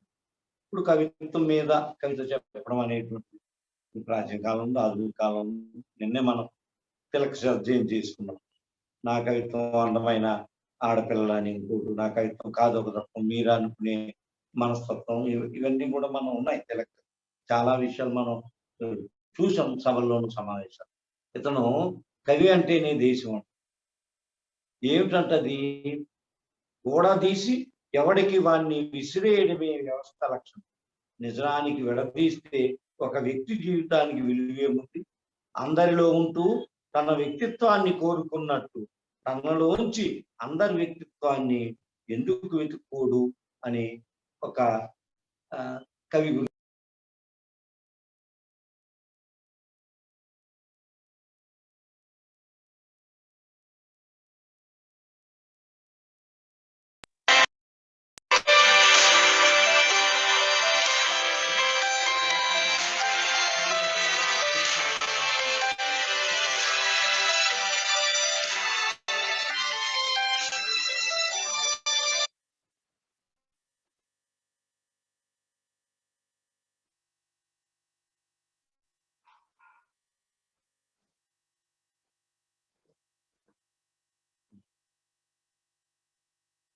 చివరికి ఏమంటా అంటే, మనుషుల్ని గుర్తుపట్టలేని స్థితిలో కవికి దేశం గుర్తుంటుంది. దేశం అంటే కవి, కవి అంటేనేది. ఇది ఎంత గొప్ప మాటలు! 80 ఏళ్ళలో రాసినటువంటి మాట. నిన్న మనం చూసాం ఈ దేశానికి ఏ రకమైన విపత్తులు వచ్చినప్పుడు కూడా, అది కరోనా లాంటి సమస్య కావచ్చు, ఆరోగ్య సమస్య కావచ్చు, లేదు ఢిల్లీలోనూ ఇంకెక్కడో రైతులు ఆ రైతు వ్యతిరేక చట్టాలకి ఆ ఎండలో వానలో అక్కడ గుడారాలు వేసుకుని అక్కడ ప్రాణాలు కోల్పోయి చేసినటువంటి రైతు ఉద్యమానికి ప్రపంచవ్యాప్తంగా, దేశవ్యాప్తంగా వచ్చినటువంటి స్పందన లాంటివి మనం అన్ని చూసాం. అందు గురించి మనుషుల్ని గుర్తుపట్టలేని స్థితిలో కవికి దేశం గుర్తుంటుంది. దేశం అంటే కవి, కవి అంటే అనేది చాలా గొప్ప మాట. ఎవరిని ప్రభుత్వాల్లో ఉన్న వాళ్ళు ఎవరో కవుల్ని కదా గుర్తించరు. శేషేంద్ర శర్మ ఏనాడో చెప్పాడు, ఈ దేశానికి కావాల్సింది రాజకీయ నాయకత్వం కాదు, వైజ్ఞానిక నాయకత్వం అని కవిశాన మేనిఫెస్టోలో చాలా స్పష్టంగా చెప్పాడు శేషేంద్ర. వైజ్ఞానిక నాయకత్వం అది ఒక కవి, ఒక రచయిత అందించగలరు అని. మిగతా దేశాలతో పోల్చుకుంటే కవులు మిగతా దేశాల్లో చాలా కీలకమైనటువంటి, ఇప్పుడు రష్యాలో గోర్కి అమ్మ లాంటి రచన చాలా రష్యా విప్లవంలో కీలక పాత్ర వహించింది. పైగా అక్కడ ఇంకొకటి, ప్రతి వాడు సైన్యంలో నిర్బంధంగా చాలా ఉన్నారు. అనేక మంది కవులు సైన్యంలో పనిచేసి కవిత్వం రాసిన వాళ్ళు మన ప్రపంచ సాహిత్యంలో ఉన్నారు.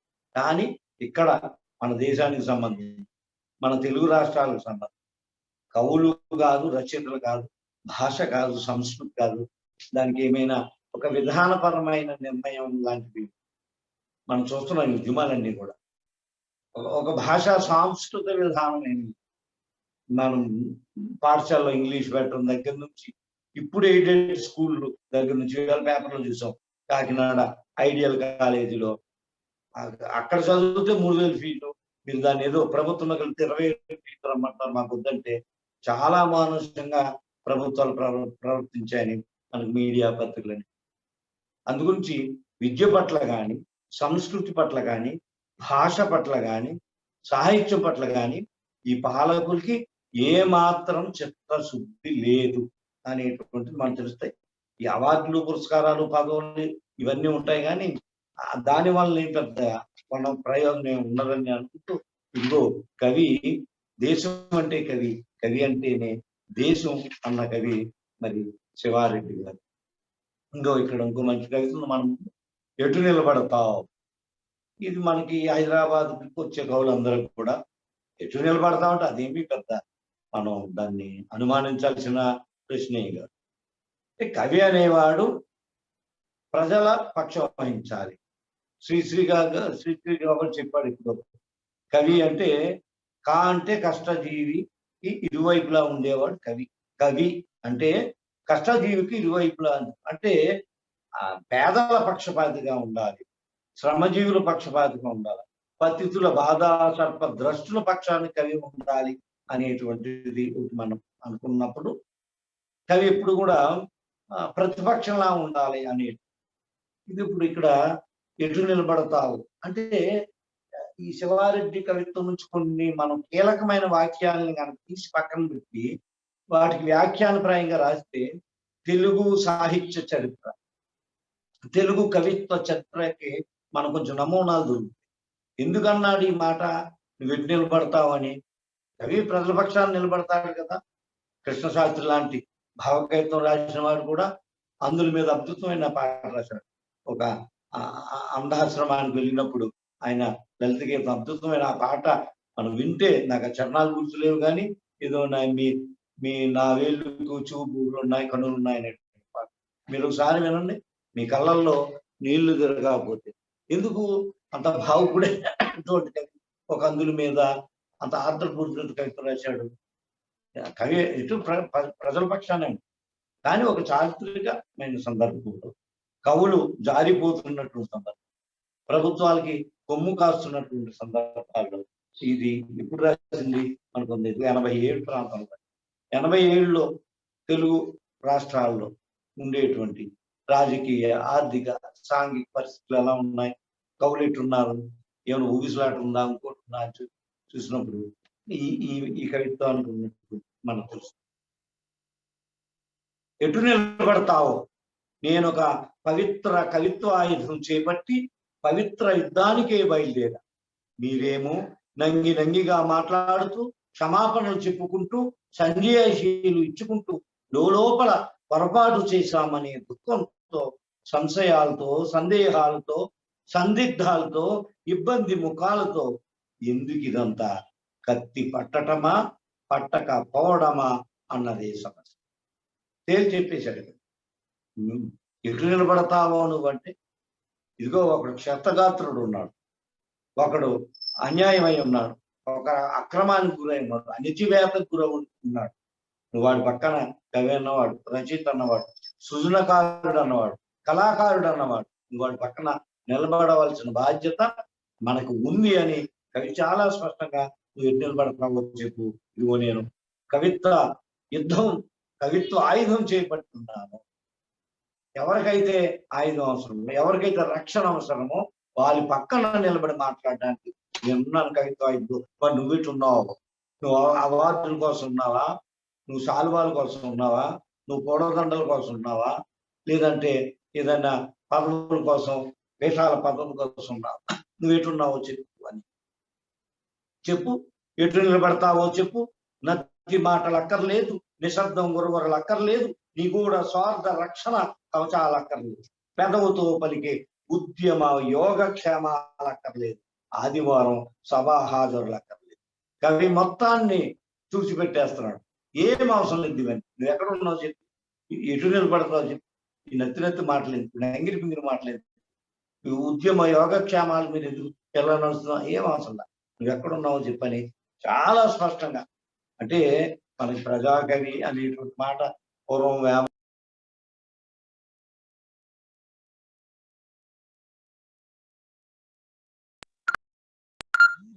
అన్నప్పుడు కూడా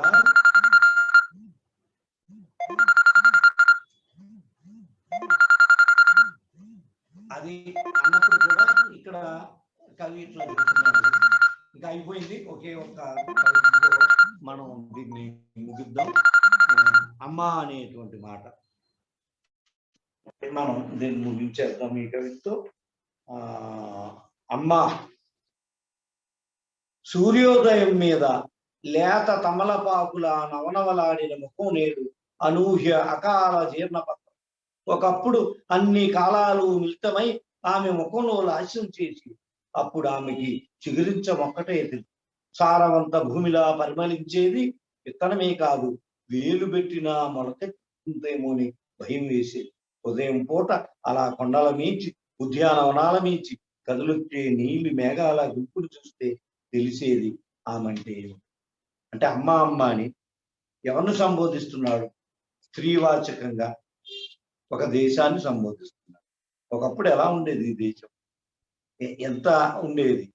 విత్తనమే కాదు, వేలు పెట్టినా వేలు కూడా మొలకెత్తి వెళ్ళిపోద్దేమో, మొలకెత్తిపోతుందేమో అన్నంత సారవంతమైనగా ఈ నేల ఉండేది, ఈ భూమి ఉండేది, ఈ దేశం. మరి ఎందుకు ఇలా అయింది? ఆమెకు అందరూ ఉన్నారు, తల్లిదండ్రులు, బంధుకోటి, భర్త, పిల్లలు ఎందరున్నా ఏకాగిగా మిగిలిపోతున్న ఈ దేశం ఆడది ఆమె. ఇక్కడికి వచ్చాడు కవి. ఎవరు ఈవిడ? ఈ అమ్మాలో ఉన్న ఎవరు? ఈ దేశపు, ఈ భారతదేశపు స్త్రీ. ఒకప్పుడు అలా అంతగా ఉండేటువంటి మాతృత్వంతో ఉండే ఆమె ఈరోజు ఎందుకు ఇలాగా అనాథలాగా, పరాజితలాగా ఉండింది? ఎందరున్నా ఏకాగిగా మిగిలిపోతున్న ఈ దేశం ఆడది ఆమె. అందరి జన్మలకు అభివృద్ధికి కారణభూతమైన ఆమెగానే మిగిలిపోతుంది. అందరి అవసరాలు తీర్చుతూ ఎవరికి చెందని ఆదిమ తల్లి, యుగ యుగాల పవిత్రధారి. లోతు తెలియని శారీరక శ్రమల, మానసిక సంక్షోభాల సంకీర్ణ మహాటవి నా మొత్తం శరీరాన్ని 2 చేతులుగా మార్చి నమస్కరిస్తున్నాను తల్లి. నా మొత్తం శరీరాన్ని 2 చేతులుగా చేసి నమస్కరిస్తున్నాను తల్లి. సమస్త ప్రపంచాన్ని నీ అరచేతుల్లోకి తీసుకుని చాచి ఒక్క లెంపకాయ కొట్టు తల్లి. అఖిల పురుష ప్రపంచాన్ని నీలో తన వికృత టాకారాన్ని దర్శించండి. ఇంక దీనికి మాటలు లేవు. మొత్తం ఏమంటున్నాడు? సమస్త ప్రపంచాన్ని నీ అరచేతుల్లోకి తీసుకుని చాచి ఒక లెంపకాయ కొట్టు తల్లి. ఎందుకు? ఈ వికృతమైన పురుష ప్రపంచం చేసే దుష్కృత్యాల వల్ల నువ్వు ఇలా ఉన్నావు, నువ్వేం చేయొద్దు, ఒక లెంపకాయ కొట్టు. అది అమ్మ అమ్మ అని అంటున్నారు. ఈ రకంగా మనం చూసినప్పుడు తర్వాత పుస్తకాల్లో విషయాలు మనం ఒక దానికి వెళ్ళొద్దు, కానీ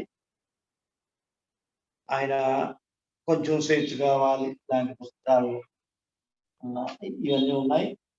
ఇది మొత్తం మోహనలో ఉండేటువంటి 47 కవితల్లో దాదాపు ఒక 8, 9 కవితలు. అవి కూడా శివారెడ్డి గారి అభావుకత్వం, అది రచనా విధానం చాలా విస్తృతంగా ఉంటుంది.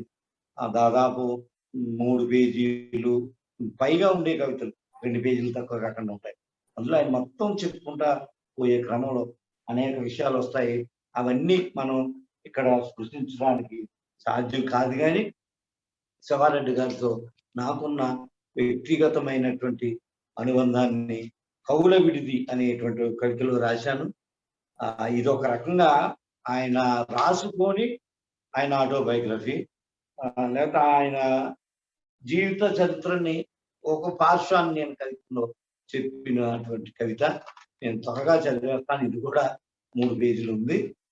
సంపత్ గారు టైం ఉంది కదా, ఒక 5 నిమిషాలు 2 నిమిషాలు. చదవండి సార్. కవుల విడిది అంటే శివారెడ్డి వ్యక్తిత్వాన్ని చెప్పేది.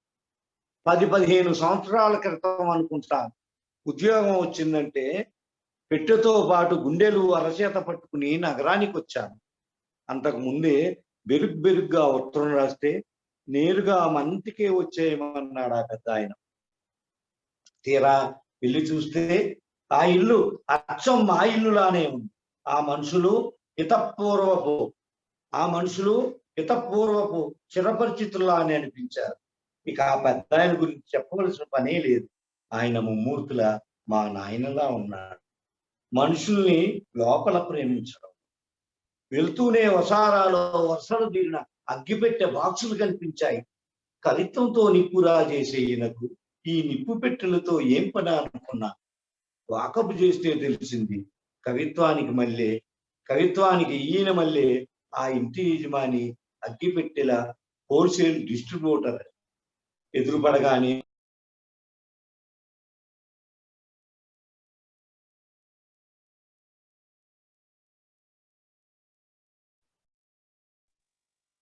మ్యూట్ లోకి వెళ్ళిపోయింది. మ్యూట్ శిఖామణి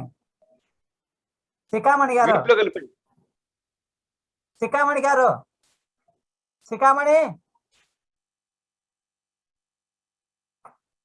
అయ్యా శిఖామణి గారు. పిల్లల కోడిలా ఇల్లంతా తిరిగి ఆ అమ్మను చూశాక మనసులో అయినా పిలవద్దని ఎందుకన్నాడో అర్థమైంది. చదువుతున్న పుస్తకంలో నచ్చిన పేజీని ఓ మూల మడత పెట్టినట్టు నచ్చిన మనుషుల్ని ఆయన మనసు మడతల్లోనే దాచుకుంటాడు. జీవితం సమస్తం వస్తు సంస్కృతి మాయాజాల పరివేష్టితమైపోయిన కాలంలో కూడా ఆయన తన చిన్న గదిలో అవి మన కోసం కానీ మనం వాటి కోసం కాదని నిరూపించాడు.